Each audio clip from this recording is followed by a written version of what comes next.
Kozhikode എലത്തൂരിൽ July 28-നാണ് Ashwin എന്ന എഞ്ചിനീയറായ നവവരനെ വീടിന് മുന്നിലത്തെ ഗേറ്റിൽ കൊല്ലപ്പെട്ട നിലയിൽ കണ്ടെത്തിയത്. ശരീരമാസകലം വെട്ടിപ്പരിക്കേൽപ്പിച്ച നിലയിലായിരുന്നു മൃതദേഹം കണ്ടത്. വിവാഹം കഴിഞ്ഞ് 5-ാം നാൾ കൊല്ലപ്പെടുകയായിരുന്നു. രാത്രി 8 മണിക്ക് വഴിപോക്കരായ 2 യുവാക്കളാണ് മൃതദേഹം ആദ്യം കാണുന്നത്. മഴയുള്ള രാത്രിയായിരുന്നു. നിസ്കാരം കഴിഞ്ഞ് പള്ളിയിൽ നിന്നും തിരിച്ചുപോയ 2 യുവാക്കൾ രാത്രി അശ്വിന്റെ വീടിന് മുന്നിലെ അടച്ചിട്ട ഗേറ്റിന് മുന്നിലെത്തിയപ്പോൾ കണ്ടത് പുറത്തേക്ക് ചുവന്ന നിറത്തിൽ വെള്ളമൊഴുകി വരുന്നതാണ്. എന്താണ് എന്നവർ ആദ്യം ശങ്കിച്ചു. ഗേറ്റിനുള്ളിൽ കൂടി നോക്കി അവർ കണ്ടത് ബൈക്ക് നിലത്ത് കിടക്കുന്നു. അതിന്റെ അടുത്ത് ഒരാൾ കിടക്കുന്നതായിട്ടാണ്. ഉടൻ തന്നെ അവർ സുഹൃത്തുക്കളെയും അയൽക്കാരെയും വിളിച്ചു വരുത്തി. വീട്ടുകാരെ വിളിച്ചു. വീട്ടുകാർ പുറത്തിറങ്ങി. നവവധുവും അച്ഛനും അമ്മയും ആ കാഴ്ച കണ്ടതോടെ തളർന്നു വീണു. പോലീസ് എത്തി ഇൻക്വസ്റ്റ് നടത്തി. ഫോറൻസിക് ഉദ്യോഗസ്ഥരും വന്ന് തെളിവ് ശേഖരിച്ചു. ഇതാണ് നടന്നത്. കേട്ടിട്ട് എന്തു തോന്നുന്നു ദീപക്? ഇതൊരു സാധാരണ കേസല്ല നിരഞ്ജൻ. അസ്വാഭാവികമായി ഒന്നും തന്നെ കാണുന്നില്ല. ഓക്കെ, നിന്റെ മനസ്സിൽ പെട്ടെന്ന് തോന്നിയ കാരണങ്ങളൊന്ന് പറയൂ. നിരഞ്ജന്റെ ചോദ്യത്തിന് ഞാൻ വളരെ ലാഘവത്തോടെ ഉത്തരം പറഞ്ഞു. കൊട്ടേഷനായിരിക്കാം, അല്ലെങ്കിൽ രാഷ്ട്രീയം, അതുമല്ലെങ്കിൽ വ്യക്തിവൈരാഗ്യം. അതെ, എല്ലാരും ചിന്തിക്കുക അതായിരിക്കും. പോലീസും ചിന്തിച്ചത് അതുതന്നെയായിരുന്നു. ആ നിലയ്ക്ക് സംശയം തോന്നിയ നിരവധി പേരെ ചോദ്യം ചെയ്തു. പക്ഷേ ഒരു തുമ്പും കിട്ടിയില്ല. ആദ്യം കേസ് അന്വേഷിച്ച ഉദ്യോഗസ്ഥർ പറഞ്ഞത് മരിച്ച അശ്വിന് അങ്ങനെ ശത്രുക്കളൊന്നുമില്ല എന്നായിരുന്നു. മഴ നന്നായി പെയ്തതും വീടിന്റെ ഗേറ്റ് തുറന്ന് നാട്ടുകാർ അകത്തേക്ക് കടന്നതും ഫോറൻസിക് പരിശോധനയെ സാരമായി ബാധിച്ചു. ഇനി ഞാൻ പറയുന്നത് നീ ശ്രദ്ധിച്ചു കേൾക്കണം. ഫോറൻസിക് പരിശോധനയിൽ കണ്ടെത്തിയ കാര്യങ്ങൾ: കൊല്ലപ്പെട്ട അശ്വിന്റെ കാലുകൾ മാത്രം ഒരു ചാക്കിനകത്തായിരുന്നു കണ്ടിരുന്നത്. ബൈക്കിനടുത്തായി ഒരു കേബിളിന്റെ വയറും കണ്ടിരുന്നു. ഓട്ടോപ്സിയിൽ എന്തോ ഒരു മാരകായുധം കൊണ്ട് നിരവധി തവണ തലയ്ക്കടിയേറ്റിട്ടാണ് മരണം സംഭവിച്ചതെന്ന് സ്ഥിരീകരിച്ചു. ബോഡിയിൽ നെഞ്ചിലൊരു നക്ഷത്ര ചിഹ്നവും കണ്ടു. ഇതൊക്കെയാണ് ഡോക്ടർ ഗീത മാഡം പറഞ്ഞത്. ഒരു നക്ഷത്ര ചിഹ്നമുള്ള ഏതോ ഒരു മാരകായുധം കൊലപാതകി ഉപയോഗിച്ചിട്ടുണ്ടാവാം എന്നവർ സംശയം പ്രകടിപ്പിച്ചു. ആ ആയുധം വെച്ചാവാം തലയ്ക്കടിച്ചതെന്നും അവർ പറഞ്ഞു. വെട്ടിക്കൊലപ്പെടുത്താൻ ഉപയോഗിച്ച കത്തിയോ കടാരയോ ഒന്നും സംഭവ സ്ഥലത്ത് നിന്ന് കണ്ടെടുക്കാൻ കഴിഞ്ഞില്ല. മറ്റൊരു തെളിവ് മരിച്ച അശ്വിന്റെ നഖത്തിനിടയിൽ നിന്ന് 3 തലമുടി കിട്ടി എന്നുള്ളതാണ്. നന്നായി ലെൻസ് വെച്ച് പരിശോധിച്ചപ്പോഴാണ് അത് കണ്ടത്. ഇതൊക്കെയാണ് പ്രാഥമിക തെളിവുകൾ. ഏറ്റവും ഒടുവിലായി കണ്ടത് കൊല്ലപ്പെട്ട ബോഡിക്കരികിൽ ഒരു ഗിഫ്റ്റ് ബോക്സ് കണ്ടു എന്നതാണ്. ഗിഫ്റ്റ് ബോക്സോ? എന്താണ് നിരഞ്ജൻ? ഒരു ഗോൾഡൻ ചെയിൻ, അതിലൊരു ഘടികാരം, ഒരു ഫ്ലവർ, പിന്നെ ഒരു ലെറ്റർ. ലെറ്റർ എന്ന് പറയാൻ പറ്റില്ല, just 1 word, with you, P എന്നും, പിന്നെ ഒരു ജോക്കറിന്റെ ചിത്രം വരച്ചിട്ട് അതിന് താഴെ ഡേഞ്ചർ എന്നും എഴുതിയിരിക്കുന്നു. നക്ഷത്ര ചിഹ്നം, ഗിഫ്റ്റ് ബോക്സ്, ഡേഞ്ചർ, ലെറ്റർ, ഘടികാരം, ചാക്ക്. പണിയാവുന്ന ലക്ഷണമാണല്ലോ നിരഞ്ജൻ. യെസ് ദീപക്, താനിപ്പോ ഞങ്ങളുടെ ടീമിൽ ഉണ്ടായിരുന്നെങ്കിൽ നന്നായിരുന്നേനെ. ആ മറുപടിക്ക് ദീപക് ഒന്ന് ചിരിക്കുക മാത്രമേ ചെയ്തുള്ളൂ. ഇത് വെച്ച് തുടങ്ങണം നമുക്ക്. എന്തൊക്കെയോ നിഗൂഢതകൾ ഒളിഞ്ഞിരിക്കുന്ന പോലെ തോന്നുന്നു എനിക്ക്. നിരഞ്ജൻ, അശ്വിന്റെ ഫാമിലിയെക്കുറിച്ച് പറഞ്ഞില്ലല്ലോ. അശ്വിന്റെ ഫാമിലിയെക്കുറിച്ച് പറയാം. ഒരു റിട്ടയർഡ് സ്കൂൾ അധ്യാപകനാണ് അശ്വിന്റെ അച്ഛൻ ഗോപിനാഥൻ മാഷ്. അമ്മ റിട്ടയർഡ് സ്കൂൾ ടീച്ചർ രാധാമണിയമ്മ. 4 മക്കൾ, 3 പെണ്ണും 1 ആണും. മൂത്ത കുട്ടിയുടെയും മറ്റൊരു കുട്ടിയുടെയും വിവാഹം കഴിഞ്ഞു. ഒരു പെൺകുട്ടി മരിച്ച അശ്വിന്റെ ഇളയതാണ്. അവൾ പഠിക്കുന്നു. മാഷിന്റെയും ടീച്ചറിന്റെയും കുടുംബം അത്രയ്ക്ക് ഒത്തൊരുമയോടെ പോയ ഒരു കുടുംബമാണ്. എവിടെയും ഒരു തരത്തിലും പ്രശ്നങ്ങളില്ല. മാഷും ടീച്ചറും നാട്ടുകാർക്ക് പ്രിയങ്കരമായതുകൊണ്ട് എല്ലാ രാഷ്ട്രീയ പാർട്ടികൾക്കും സ്നേഹവും ബഹുമാനവുമായിരുന്നു ആ കുടുംബത്തോട്. അങ്ങനെ എല്ലാവരും ബഹുമാനിക്കുന്ന മാഷിന്റെയും ടീച്ചറുടെയും ഒറ്റ മോനായ അശ്വിന്റെ വിവാഹം നാട്ടുകാർ ആഘോഷമായി തന്നെ നടത്തി. വിവാഹം നടന്ന് 5-ാം ദിവസം മരണം. പോലീസ് ഇത്രനാളും അന്വേഷിച്ചിട്ടും എവിടെയും ഒന്നും കണ്ടെത്താനായില്ല. കിട്ടിയ തെളിവുകൾ വെച്ച് പോലീസ് കുറെ അന്വേഷിച്ചു. പക്ഷേ കുറ്റവാളിയിലേക്ക് ചെന്നെത്തിപ്പെടാനുള്ള ഒരു ക്ലൂ പോലും കിട്ടിയില്ല. സംശയം തോന്നിയ ചിലരെ ചോദ്യം ചെയ്തുവെങ്കിലും അതെല്ലാം വെറുതെയായിരുന്നു. ഇതൊക്കെയാണ് കേസിനെക്കുറിച്ച് എനിക്ക് പറയാനുള്ളത്. ബാക്കി ഡീറ്റെയിൽസ് ഈ ഫയലിലുണ്ട്, നീ വായിച്ചു നോക്ക്. ഇപ്പൊ മനസ്സിലായോ ഞാൻ നിന്നെ വിളിച്ചു വരുത്തിയത് എന്തിനാണെന്ന്? നിന്റെ തലയിൽ എന്തെങ്കിലും ഉദിച്ചാലോ? ഓ, അപ്പൊ നീ പണി തന്നതാണ് അല്ലേ? ഏയ് അല്ലടാ, നീ കാണണം ആ പാവം അച്ഛനെയും അമ്മയെയും. അവരുടെ അവസ്ഥ ദയനീയമാണ്. ഒറ്റ മോൻ, ആർക്കും ദ്രോഹം ചെയ്യാത്ത ഒരു പാവം. പഠിച്ച് ജോലി നേടി അന്തസ്സായി വിവാഹം കഴിച്ച് കുടുംബം നോക്കാൻ നിന്നവൻ പക്ഷേ ജീവിക്കാൻ പറ്റിയില്ല. അവർക്ക് നീതി കിട്ടണ്ടേരാ. ഒരുപാട് സ്വപ്നങ്ങൾ കണ്ട് വലതുകാല് വെച്ച് അവന്റെ ജീവിതത്തിലേക്ക് കയറി വന്ന പെണ്ണിന്റെ അവസ്ഥയോ, അത് നീ ഒന്ന് ആലോചിച്ചു നോക്കി. നിരഞ്ജൻ, അതാണ് ഞാൻ ചോദിക്കാൻ വന്നത്. അശ്വിന്റെ വൈഫ് അവർ ലവ് മാരേജ് ആയിരുന്നോ? ഏയ് അല്ല, അറേഞ്ച്ഡ് മാരേജ് ആയിരുന്നു. പേര് ശ്രേയ. 2 വീട്ടുകാരുടെയും ഇഷ്ടത്തോടെ ഉറപ്പിച്ച കല്യാണം. അവർ കണ്ട് പരസ്പരം മനസ്സിലാക്കി എല്ലാവരുടെയും സമ്മതത്തോടെ 1 മാസം കഴിഞ്ഞ് വിവാഹം. ജൂലൈ 22-നായിരുന്നു അത്. ജൂലൈ 28-ന് രാത്രി അശ്വിൻ കൊല്ലപ്പെടുന്നു. ഷോ, കഷ്ടം. നമുക്ക് ആ വീടും വീട്ടുകാരെയും ആ പരിസരവും എല്ലാം ഒന്ന് കാണണം. പിന്നീട് മരിച്ച അശ്വിന്റെ വീട്ടിലേക്ക് ഞങ്ങൾ യാത്ര തിരിച്ചു. പോകുന്ന വഴിയിൽ ഞങ്ങൾ സ്റ്റേഷനിൽ കയറി ആവശ്യമുള്ള ഫയലും കേസിനെക്കുറിച്ചുള്ള തെളിവുകളും ശേഖരിച്ചു. ഏലത്തൂരിലെ അശ്വിന്റെ വീട് ഞാൻ മനസ്സിൽ കരുതിയതുപോലെയല്ലായിരുന്നു. ശാന്തവും സുന്ദരവുമായ അന്തരീക്ഷം. ആ സ്ഥലത്തിറങ്ങുമ്പോൾ തന്നെ അങ്ങനൊരു അറ്റ്മോസ്ഫിയർ തോന്നിയത് നല്ല ലക്ഷണമായി എനിക്ക് തോന്നി. ഏതോ ഒരു ഇളം കാറ്റ് എവിടെയോ ചെന്ന് ഒളിക്കാൻ എന്ന പോലെ. മരച്ചില്ലകൾക്കിടയിലും കുറ്റിച്ചെടികൾക്കും മീതെയായി തട്ടിത്തലോടിക്കൊണ്ട് ഓടിമറയുന്നത് ഞാൻ നോക്കി നിന്നു. അശ്വിന്റെ വീടിന്റെ ഉമ്മറത്ത് ഞങ്ങൾ കയറി. അശ്വിന്റെ അച്ഛൻ ഉമ്മറത്തിരിപ്പുണ്ടായിരുന്നു. ആ ഓടിമറഞ്ഞ കാറ്റിന് ഉമ്മറത്ത് ചാരികസേരയിലിരുന്ന അശ്വിന്റെ അച്ഛനെ ഒന്ന് തണുപ്പിക്കുവാൻ കഴിഞ്ഞിട്ടില്ല എന്നെനിക്ക് തോന്നി. സങ്കടങ്ങൾ ആ മുഖത്ത് അപ്പോഴും അലയടിക്കുന്നുണ്ടായിരുന്നു. മകൻ നഷ്ടപ്പെട്ട ഒരച്ഛന്റെ വേദനയും നൊമ്പരവും കടിച്ചമർത്തി അദ്ദേഹം മകന്റെ പഠിച്ച സ്ഥലത്തെക്കുറിച്ചും ജോലി ചെയ്ത സ്ഥലത്തെക്കുറിച്ചൊക്കെ ഞങ്ങളോട് വിശദീകരിച്ചു. നിസ്സഹായരായ മാഷും ടീച്ചറും. നീതി കിട്ടാതായ ഒരച്ഛന്റെ വേദന. ആരു കൊന്നു, എന്തിനു കൊന്നു എന്ന് മാത്രമേ അവർക്കറിയണ്ടൂ. ആർക്കാണ് തന്റെ മോനോട് ഇത്രയും ശത്രുത എന്നൊക്കെ അദ്ദേഹത്തിന്റെ മുഖത്ത് 1000 ചോദ്യങ്ങൾ വന്നത് എനിക്ക് വായിച്ചെടുക്കാമായിരുന്നു. ആവശ്യമുള്ള വിവരങ്ങൾ ശേഖരിച്ചപ്പോൾ ഞാൻ മാഷിനോട് ചോദിച്ചു, മാഷേ, അവസാനമായി എത്ര മണിക്കാണ് അശ്വിൻ നിങ്ങളെ വിളിച്ചത്? ഒരു 6 മണി കഴിഞ്ഞു കാണും. മോളാണ് ആദ്യം ഫോൺ എടുത്തത്. അവന്റെ ഭാര്യ പിന്നീട് എന്റെ കൈ തന്നു. എന്താണ് നിങ്ങളോട് ചോദിച്ചത്? എന്തേലും വാങ്ങിക്കണോ എന്ന് ചോദിച്ചു. ഞാൻ പറഞ്ഞു, സുധാകരന്റെ കടയിൽ നിന്ന് കുറച്ച് പച്ചക്കറികളും പഴവർഗ്ഗങ്ങളും വാങ്ങി വന്നോളൂ, ഞാൻ വിളിച്ചു പറഞ്ഞിട്ടുണ്ട് എന്ന് പറഞ്ഞു. ശേഷം അവൻ ആ ശരി വാങ്ങിക്കാമെന്ന് പറഞ്ഞു വെച്ചു. അല്ല, എവിടെ ശ്രേയ? നിരഞ്ജൻ ചോദിച്ചു. അവൾ അവളുടെ വീട്ടിലാണ്. ഇവിടെ നിന്നിട്ട് കൊച്ചാകെ വിഷമത്തിലാണ്. ഞങ്ങൾ തന്നെയാ കൊണ്ടുചെന്നാക്കിയത്. ഇവിടെ നിന്ന് മാറി നിൽക്കുമ്പോൾ മനസ്സിലെ വിഷമമൊക്കെ മാറും, ടീച്ചർ പറഞ്ഞു. ശ്രേയയുടെ നമ്പറും അഡ്രസ്സും വാങ്ങി നിരഞ്ജനും ഞാനും തിരിച്ചു. പോകുന്ന വഴിയിൽ സുധാകരന്റെ കടയുടെ മുൻപിൽ നിരഞ്ജൻ വണ്ടി നിർത്തി. സുധാകരനല്ലേ? അതെ, നിങ്ങളാരാണ്? പോലീസിൽ നിന്നാണ്.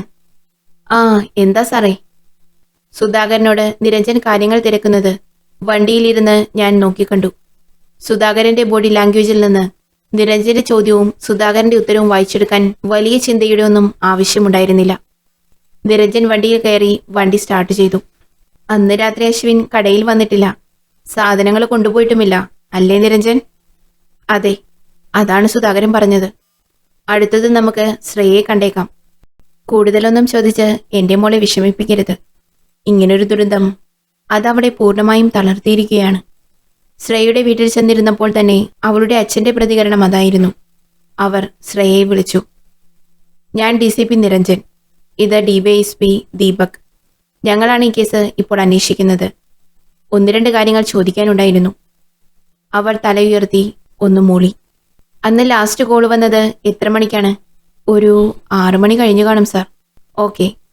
എന്താണ് കോൾ അറ്റൻഡ് ചെയ്തപ്പോൾ അശ്വിൻ പറഞ്ഞത്? പുറത്താണ്, 1 മണിക്കൂർ കൊണ്ട് വരാം, എന്തെങ്കിലും വേണോ നിനക്കെന്ന് ചോദിച്ചു. ഞാനൊന്നും വേണ്ട എന്ന് പറഞ്ഞു. എന്നിട്ട് വീണ്ടും എന്താ വേണ്ടതെന്ന് ചോദിച്ചു. അപ്പു പറഞ്ഞു, നിനക്കിഷ്ടം ഷവർമയല്ലേ, അത് വാങ്ങിച്ചു വരാം. സലാമിന്റെ കടയിൽ പോവേണ്ട കാര്യമുണ്ടെന്ന് പറഞ്ഞു. സലാം? ഏത് സലാം? അതെനിക്കറിയില്ല. കൂട്ടുകാരൻ വല്ലതും ആവുമെന്ന് കരുതി ഞാനൊന്നും ചോദിച്ചില്ല. പിന്നെ ഫോൺ അച്ഛന് കൊടുത്തു. നിരഞ്ജൻ വന്ന് ചെയറിലിരുന്നപ്പോൾ ഞാൻ ചോദിച്ചു, ശ്രേയ എന്നല്ലാതെ നിക്നെയിം വല്ലതുമുണ്ടോ? ഞങ്ങൾ അമ്മു എന്ന് വിളിക്കും, അവളുടെ അമ്മ പറഞ്ഞു. അമ്മു എന്നല്ലാതെ P എന്ന അക്ഷരത്തിൽ പേരുണ്ടോ? ഇല്ല സർ. എന്താ സാർ അങ്ങനെ ചോദിച്ചത്? ഏയ് ഒന്നുമില്ല. എന്നാ ഞങ്ങൾ ഇറങ്ങുന്നു. മുൻവശത്തെ വാതിൽ കൂടെ മുറ്റത്തിറങ്ങും മുമ്പ് തിരിഞ്ഞു നിന്ന് ഞാൻ ചോദിച്ചു, ശ്രേയയുടെ പൂർണ്ണ സമ്മതത്തോടെയായിരുന്നു ഈ വിവാഹം? അതെ സർ. കണ്ടിഷ്ടപ്പെട്ട് ഉറപ്പിച്ച വിവാഹമാണ്, അമ്മ പറഞ്ഞു. മറ്റൊന്നുമല്ല. ശ്രേയ ഒരു സെക്കൻഡ് ഒന്ന് പുറത്തേക്ക് വരാമോ? അപ്പോൾ ശ്രേയ പുറത്തേക്ക് വന്നു. ശ്രേയയ്ക്ക് വിവാഹത്തിന് മുമ്പ് ആരെങ്കിലുമായി അടുപ്പമുണ്ടായിരുന്നു? ഉണ്ടായിരുന്നു, ബട്ട് അത് ബ്രേക്കപ്പായി. 4 വർഷമായി. എന്തുപറ്റി ബ്രേക്കപ്പ് ആവാൻ? അവന് വേറൊരു കുട്ടിയുമായി അടുപ്പമുണ്ടായി. അവളുടെ ക്യാഷ് എല്ലാം കണ്ടപ്പോൾ അവളുടെ കൂടെ പോയി. ഓ, പിന്നെ നോ കോണ്ടാക്ട്? ഇല്ല. Okay, thank you. ഞങ്ങൾ അവിടെ നിന്ന് ഇറങ്ങി. ഒന്നുകൂടി നമുക്ക് നാളെ ഫോറൻസിക് ലാബിൽ പോവേണ്ടി വരും. പിന്നെ സലാം, എനിക്ക് തോന്നുന്നു ഷവർമ്മ കിട്ടുന്ന കടയുടെ ഉടമയോ അവിടുത്തെ ജോലിക്കാരനോ ആരോ ആവും ഈ സലാം. അവനെയും ഒന്ന് കാണണം നാളെ. നിരഞ്ജൻ എന്നോട് പറഞ്ഞ് വണ്ടിയെടുത്തു. രാത്രി 11 മണിയോടെ ഞങ്ങൾ കോഴിക്കോടുള്ള നിരഞ്ജന്റെ വീട്ടിലെത്തി. നല്ല ക്ഷീണം കാരണം ഞാൻ പെട്ടെന്ന് തന്നെ ഉറങ്ങി. അടുത്ത ദിവസം രാവിലെ 6 മണിക്ക് തന്നെ നിരഞ്ജന് ഒരു ഫോൺ കോൾ വന്നു. പെട്ടെന്ന് റെഡിയാവൂ, നമുക്കൊരിടം വരെ പോകണം. പരപ്പനങ്ങാടി സ്റ്റേഷനിൽ നിന്നാണ് കോള് വന്നത്, നിരഞ്ജൻ പറഞ്ഞു. ഞങ്ങൾ റെഡിയായി വണ്ടിയെടുത്ത് പുറപ്പെട്ടു. സമാനമായ രീതിയിൽ ഒരു കൊലപാതകം കൂടി നടന്നിരിക്കുന്നു. എവിടെ? ഞാൻ ചോദിച്ചു. വള്ളിക്കുന്ന് എന്ന സ്ഥലത്ത്. മരിച്ചത് ഒരു ചെറുപ്പക്കാരൻ, പേര് ജോബി. വള്ളിക്കുന്ന്. സംഭവം നടന്ന ജോബിയുടെ വീട്ടിൽ ഞങ്ങളെത്തി. അസാധാരണമായ ജനക്കൂട്ടം വീടിന്റെ പരിസരത്താകെ തിങ്ങി നിറഞ്ഞിരിക്കുന്നു. മീഡിയക്കാരുടെ തിക്കും തിരക്കും. പോലീസും ഫോറൻസിക് ഉദ്യോഗസ്ഥരും സ്ഥലം നിരീക്ഷിക്കുന്നു. അവർ പരിശോധിക്കുന്നു. മൃതദേഹത്തിനരികിൽ നിരഞ്ജനൊപ്പം ഞാനും നടന്നു. അശ്വിന്റെ മൃതദേഹത്തിൽ കണ്ടതുപോലെ ഒരു നക്ഷത്ര ചിഹ്നം ആ ബോഡിയിലും കണ്ടു. ഫോറൻസിക് ഉദ്യോഗസ്ഥർ കൂടുതൽ തെളിവുകൾ ശേഖരിച്ചതിനു ശേഷം പറഞ്ഞത് ഒരു മാരകായുധം കൊണ്ട് തലക്കടിച്ച് ബോധം കെടുത്തിയ ശേഷം വെട്ടിക്കൊലപ്പെടുത്തിയതെന്നായിരുന്നു. ഒരു മുറിവിൽ തന്നെ നിരവധി തവണ വെട്ടിയിട്ടുണ്ട്. ബ്ലഡ് കുറെ പോയിട്ടുണ്ട്. ഒരു സ്റ്റാർ ചിഹ്നം വയറിന് മുകളിലായി കാണുന്നു. ബാക്കി കാര്യങ്ങൾ ഓട്ടോപ്സിക്ക് ശേഷമേ പറയാൻ പറ്റൂ. ഞാനും നിരഞ്ജനും ആ വീടും പരിസരവും നിരീക്ഷിച്ചു. ഒരു സ്ത്രീ അലമുറയിട്ട് കരയുന്നു. മരിച്ച ജോബിയുടെ അമ്മയായിരിക്കും. ആ അമ്മയുടെ പുറകിൽ 2 പെൺകുട്ടികളും കരയുന്നത് കണ്ടു. അവരെ പിടിച്ചു വയ്ക്കുന്ന 1-2 സ്ത്രീകളെയും കാണാം. ബന്ധുക്കളുടെയും നാട്ടുകാരുടെയും മുഖത്ത് സങ്കടം. മരിച്ച ബോഡിക്കരികിൽ ഞാൻ വീണ്ടും നടന്നു. SI വിനോദ് അടുത്തു വന്നു ഞങ്ങളോട് പറഞ്ഞു. രാവിലെ പത്രക്കാരനാണ് ആദ്യം മൃതദേഹം കണ്ടത്. സാറേ, ഈ മരിച്ച പയ്യൻ ഇന്നലെ ക്രിക്കറ്റ് ടൂർണമെന്റ് ഉണ്ടെന്ന് പറഞ്ഞിട്ട് രാത്രി 8 മണിക്ക് വീട്ടിൽ നിന്ന് പോയതാ. പിന്നെ ഒരു 9:30 വീട്ടിലേക്ക് ഫോൺ വിളിച്ചു പറഞ്ഞു, ഇന്ന് വരില്ല, മാച്ച് കഴിയുമ്പോൾ ലേറ്റ് ആവും, കാലത്തെത്തിക്കോളാമെന്ന്. പക്ഷെ സർ, ഇന്നലെ ടൂർണമെന്റ് ഉണ്ടായ സ്ഥലത്ത് അടിപിടി ഉണ്ടായിരുന്നു എന്നാണ് നാട്ടുകാർ പറഞ്ഞത്. ഈ മരിച്ചവരും കൂട്ടത്തിലുണ്ടായിരുന്നു. നല്ല വെള്ളമായിരുന്നു സർ. അതിപ്പോഴും അറിയാം, ഫോറൻസിക് ഉദ്യോഗസ്ഥർ പറഞ്ഞു. ടൂർണമെന്റ് കളിച്ച കംപ്ലീറ്റ് അവന്മാരെയും പൊക്കാൻ ഞാൻ പറഞ്ഞിട്ടുണ്ട് സർ. അതിൻ്റെ ഒന്നും ആവശ്യം വരില്ല വിനോദ് സർ. ബോഡി നിരീക്ഷിച്ചു കൊണ്ടിരുന്ന ഞാൻ അത് പറഞ്ഞപ്പോൾ നിരഞ്ജനും വിനോദും തിരിഞ്ഞു നോക്കി. ഫോറൻസിക് ഉദ്യോഗസ്ഥരും പോലീസും കൂടെ ഉണ്ടായിരുന്നു. ഞാൻ മതിലിന് മുകളിൽ കൈകൊണ്ട് ചിരണ്ടി നോക്കി. ശേഷം നിലത്ത് നോക്കി ഞാൻ പറഞ്ഞു, ഇവിടെ വെച്ച് തന്നെയാണ് കൊലപ്പെടുത്തിയത്. പ്രതി ഒരാൾ മാത്രമാണ്. മറ്റൊരിടത്തു നിന്ന് തലക്കടിച്ചോ മറ്റോ ബോധം കെടുത്തിയ ശേഷം ഇവിടെ കൊണ്ടു ചെന്നിട്ട് വെട്ടിക്കൊലപ്പെടുത്തുകയായിരുന്നു. ഈ ബൂട്ട് പ്രിന്റ് നിങ്ങൾ ശ്രദ്ധിച്ചു നോക്കിയേ. കാൽപ്പാടുകൾ 2 സ്ഥലത്ത് കാണാൻ കഴിയുന്നു. ഇവിടെ പതിഞ്ഞിരിക്കുന്നതിനേക്കാൾ ആഴത്തിലാണ് മറ്റൊരിടത്ത് കാൽപ്പാടുകൾ പതിഞ്ഞിരിക്കുന്നത്. രണ്ടും ഒരാളുടേത് തന്നെ. ഇതുകൊണ്ട് മനസ്സിലാക്കാൻ കഴിയുന്നത്, എന്റെ ഊഹം ശരിയാണെങ്കിൽ പ്രതി ജോബിനെയും കൊണ്ട് ഈ വീട്ടിലെത്തുന്നു. ഗേറ്റ് ഉള്ളിൽ നിന്ന് അടച്ചിട്ടത് കാരണം മതിൽ ചാടി ഉള്ളിൽ കടക്കാൻ ശ്രമിക്കുന്നു. തലക്കടിച്ച് ബോധം കെടുത്തിയ ജോബിനെ മതിലിന്മേൽ കയറ്റിവെച്ചതിനു ശേഷം പ്രതി അകത്തേക്ക് ചാടി. ആ കാൽപ്പാടുകളാണിത്. ഈ മതിൽ കണ്ടില്ലേ, കോണായിട്ടാണ് കിടക്കുന്നത്. പ്രതി അകത്തേക്ക് ചാടിയപ്പോൾ ജോബി തിരിച്ച് റോഡിലേക്ക് തന്നെ വീണിരിക്കാം. അത് പറയാൻ കാരണം, ആ പുറത്തെ ഓവിച്ചാലിലെ ചേറ് ജോബിയുടെ ഷർട്ടിലും കൈനഖത്തിലും കാണുന്നുണ്ട്. വീണ്ടും പുറത്തേക്ക് ചാടിയ പ്രതി ജോബിയെ ചുമലിലിട്ട ശേഷം അകത്തേക്ക് ചാടി. ആ മതിലിനോട് ചേർന്നുള്ള പൊട്ടിയ കല്ല് കണ്ടില്ലേ, അതിൽ ചവിട്ടിയാൽ വളരെ ഈസിയായി അകത്തേക്ക് ചാടാൻ കഴിയും. അതാണ്. ഈ കാൽപ്പാടുകൾ കണ്ടില്ലേ, നേരത്തേതിനേക്കാളും ആഴത്തിലും ഇത് പതിഞ്ഞിട്ടുണ്ട്. അത് മറ്റൊരാളുടെ കൂടെ വെയിറ്റ് ഉള്ളത് കൊണ്ടാണ്. നിരഞ്ജൻ, അശ്വിനെ കൊന്ന അതേ പാറ്റേൺ തന്നെയാണ് ജോബിയെ കൊല്ലാനും സ്വീകരിച്ചിട്ടുള്ളത്. നിരഞ്ജൻ, ഈ കൊലപാതകി എന്തിനാണ് മറ്റൊരു സ്ഥലത്ത് നിന്ന് ഇത്ര കഷ്ടപ്പെട്ട് തലക്കടിച്ച് ബോധം കെടുത്തി ഓരോരുത്തരുടെയും വീട്ടിൽ കൊണ്ടുവന്ന് കൊലപ്പെടുത്തുന്നത്? അശ്വിന്റെയും അങ്ങനെയായിരുന്നില്ലേ? യെസ്, അതാണ് ഞാനും ചിന്തിക്കുന്നത്. എന്തിനാണ് വീടിന്റെ മതിലൊക്കെ ചാടി ഇവിടെ കൊണ്ടുചെന്ന് കൊല ചെയ്യുന്നത്? ഇനി ഇയാളൊരു സൈക്കോ ആയിരിക്കുമോ? ഞങ്ങൾ മടങ്ങി. പോസ്റ്റ്മോർട്ടം കഴിഞ്ഞ് മൃതദേഹം വീട്ടുകാർക്ക് വിട്ടുകൊടുത്തു. അടുത്ത ദിവസം നിരഞ്ജനും ഞാനും പുറപ്പെടാനൊരുങ്ങവേ SI വിനോദ് ഞങ്ങളെ കാണാൻ വന്നു. എന്തായി വിനോദ്, അന്വേഷിച്ചോ? നിരഞ്ജൻ ചോദിച്ചു. Yes sir. അശ്വിനും ജോബിയും തമ്മിൽ ഒരു ബന്ധവുമില്ല. അതാണ് ആദ്യം അന്വേഷിച്ചത്. രണ്ടുപേർക്കും ഒരു ബന്ധവുമില്ല. വീട്ടുകാരുമായോ നാട്ടുകാരുമായോ ഇവർ രണ്ടുപേരെ കണക്ട് ചെയ്യുന്ന ഒരു ബന്ധവുമില്ല. ഏയ്, അങ്ങനെ വരാൻ വഴിയില്ലല്ലോ. പറഞ്ഞത് സത്യമാണ് സർ. മരിച്ച രണ്ടുപേരും തമ്മിൽ ഒരു ബന്ധവുമില്ല. ആ നക്ഷത്ര ചിഹ്നം മാത്രമാണ് ഇവർ തമ്മിൽ കണക്ട് ചെയ്യുന്ന കാര്യം. മറ്റൊന്നുമില്ല സർ. വിനോദ്, ഈ ജോബി മാരീഡ് ആണോ? അയാളുടെ കുടുംബം? മാരീഡ് അല്ല സർ. അമ്മ, അച്ഛൻ, 2 സിസ്റ്റർ, ഒരു ബ്രദർ. ഇതാണ് ജോബിയുടെ കുടുംബം. സർ, ഒന്ന് പറഞ്ഞോട്ടെ. ഒരു കൊലപാതകം നടന്നത് ഏലത്തൂരിൽ, മറ്റൊന്ന് കിലോമീറ്ററുകളോളം അകലെ മറ്റൊരു ജില്ലയിൽ. മരിച്ച 2 പേർ തമ്മിലും ഒരു ബന്ധവുമില്ല. സർ, ആ ടൂർണമെന്റുകാരെ പിടിച്ചൊന്ന് കുടഞ്ഞാലോ? വരട്ടെ, ഞാൻ പറയാം. നിരഞ്ജൻ, അപ്പോൾ ഇതാരാണ്? അയാൾ സീരിയൽ കില്ലർ ആയിരിക്കുമോ? അതോ ഒരു സൈക്കോയോ? അശ്വിന്റെ മരണം ഏലത്തൂർ നാടിനെയും നാട്ടുകാരെയും നടുക്കിയ പോലെ തന്നെയായിരുന്നു ജോബിയുടെ നാട്ടിലും. മൃഗീയമായി കൊല്ലപ്പെട്ട 2 ചെറുപ്പക്കാർ. അത് 2 നാട്ടിലും ഭീതി പടർത്തി. 2 കൊലപാതകങ്ങൾ, രണ്ടിലും ഒരേ പാറ്റേൺ തന്നെയാണ് കൊലപാതകി സ്വീകരിച്ചിരിക്കുന്നത്. നമ്മുടെ മുന്നിലുള്ള ചോദ്യം, ഇത് ആര്, എന്തിന്? കൊല ചെയ്യപ്പെട്ട ജോബിയുടെ വീട്ടിൽ ഞാൻ നിരഞ്ജനോടൊപ്പം പോയി. ജോബിയുടെ അച്ഛൻ, അമ്മ, സഹോദരങ്ങളെ ചോദ്യം ചെയ്തു. ഒരു കൊലപാതകം നടന്ന വീട്ടിലെ കുടുംബങ്ങളെ മുഴുവൻ ചോദ്യം ചെയ്യുന്നതിൽ ഞങ്ങൾക്ക് പരിമിതികൾ ഉണ്ടായിരുന്നു. എങ്കിലും കുറച്ച് ചോദ്യങ്ങൾ ഞങ്ങൾ ചോദിച്ചു. ടൂർണമെന്റ് നടക്കുന്നിടത്ത് ചെറിയ വഴക്ക് ഉള്ളതൊഴിച്ചാൽ വേറെ ജോബിയോട് ആർക്കും ശത്രുത ഉള്ളതായിട്ട് അവന്റെ വീട്ടുകാർക്കറിയില്ല. അകത്ത് കയറി ജോബിയുടെ റൂം പരിശോധിച്ചു. ജോബിക്ക് കുറച്ച് ഫിനാൻഷ്യൽ കാര്യങ്ങളുള്ളതായി അറിയാൻ കഴിഞ്ഞു. വണ്ടി വാങ്ങാനും മറ്റുമായി ബ്ലേഡിന് പൈസ വാങ്ങിയതായി അറിയാൻ കഴിഞ്ഞു. പലിശ കൃത്യമായി അവൻ അടയ്ക്കാറുണ്ട് എന്നവന്റെ അമ്മ പറഞ്ഞു. അത്തരം അല്ലറ ചില്ലറ കുരുത്തക്കേടുകളും കൂട്ടുകെട്ടുകളും ഉണ്ടെന്നൊഴിച്ചാൽ മരിച്ച ജോബിക്കും ശത്രുക്കളായിട്ട് ആരും തന്നെ ഉണ്ടായിരുന്നില്ല. ജോബിക്ക് ആരെങ്കിലുമായി പ്രണയമോ മറ്റുള്ള അടുപ്പങ്ങളോ ഉണ്ടെന്നറിയാൻ അവന്റെ സുഹൃത്തുക്കളോട് തിരക്കി. അവന് ഒരു കാമുകിയുണ്ട്, സെലിൻ. കൊച്ചിയിലൊരു കമ്പനിയിൽ ജോലി ചെയ്യുന്നു. ആ കുട്ടിയുടെ അഡ്രസ്, ഫോൺ നമ്പർ, അങ്ങനെ എന്തെങ്കിലും ഉണ്ടെങ്കിൽ തരൂ. സർ, അത് ജോബിയുടെ മരണം. അവൾ ആകെ തകർന്നിരിക്കുവാണ്. ആത്മഹത്യക്ക് പോലും ശ്രമിച്ചിരുന്നു. ഈ സമയത്ത് അവളെ ചോദ്യം ചെയ്യാതെ ഒഴിവാക്കിക്കൂടെ? ഓ, അങ്ങനെയാണോ? ശരി, അവളോട് തൽക്കാലം ഒന്നും ചോദിക്കുന്നില്ല. എന്നാലും നമ്പർ, അഡ്രസ്സ് തരൂ.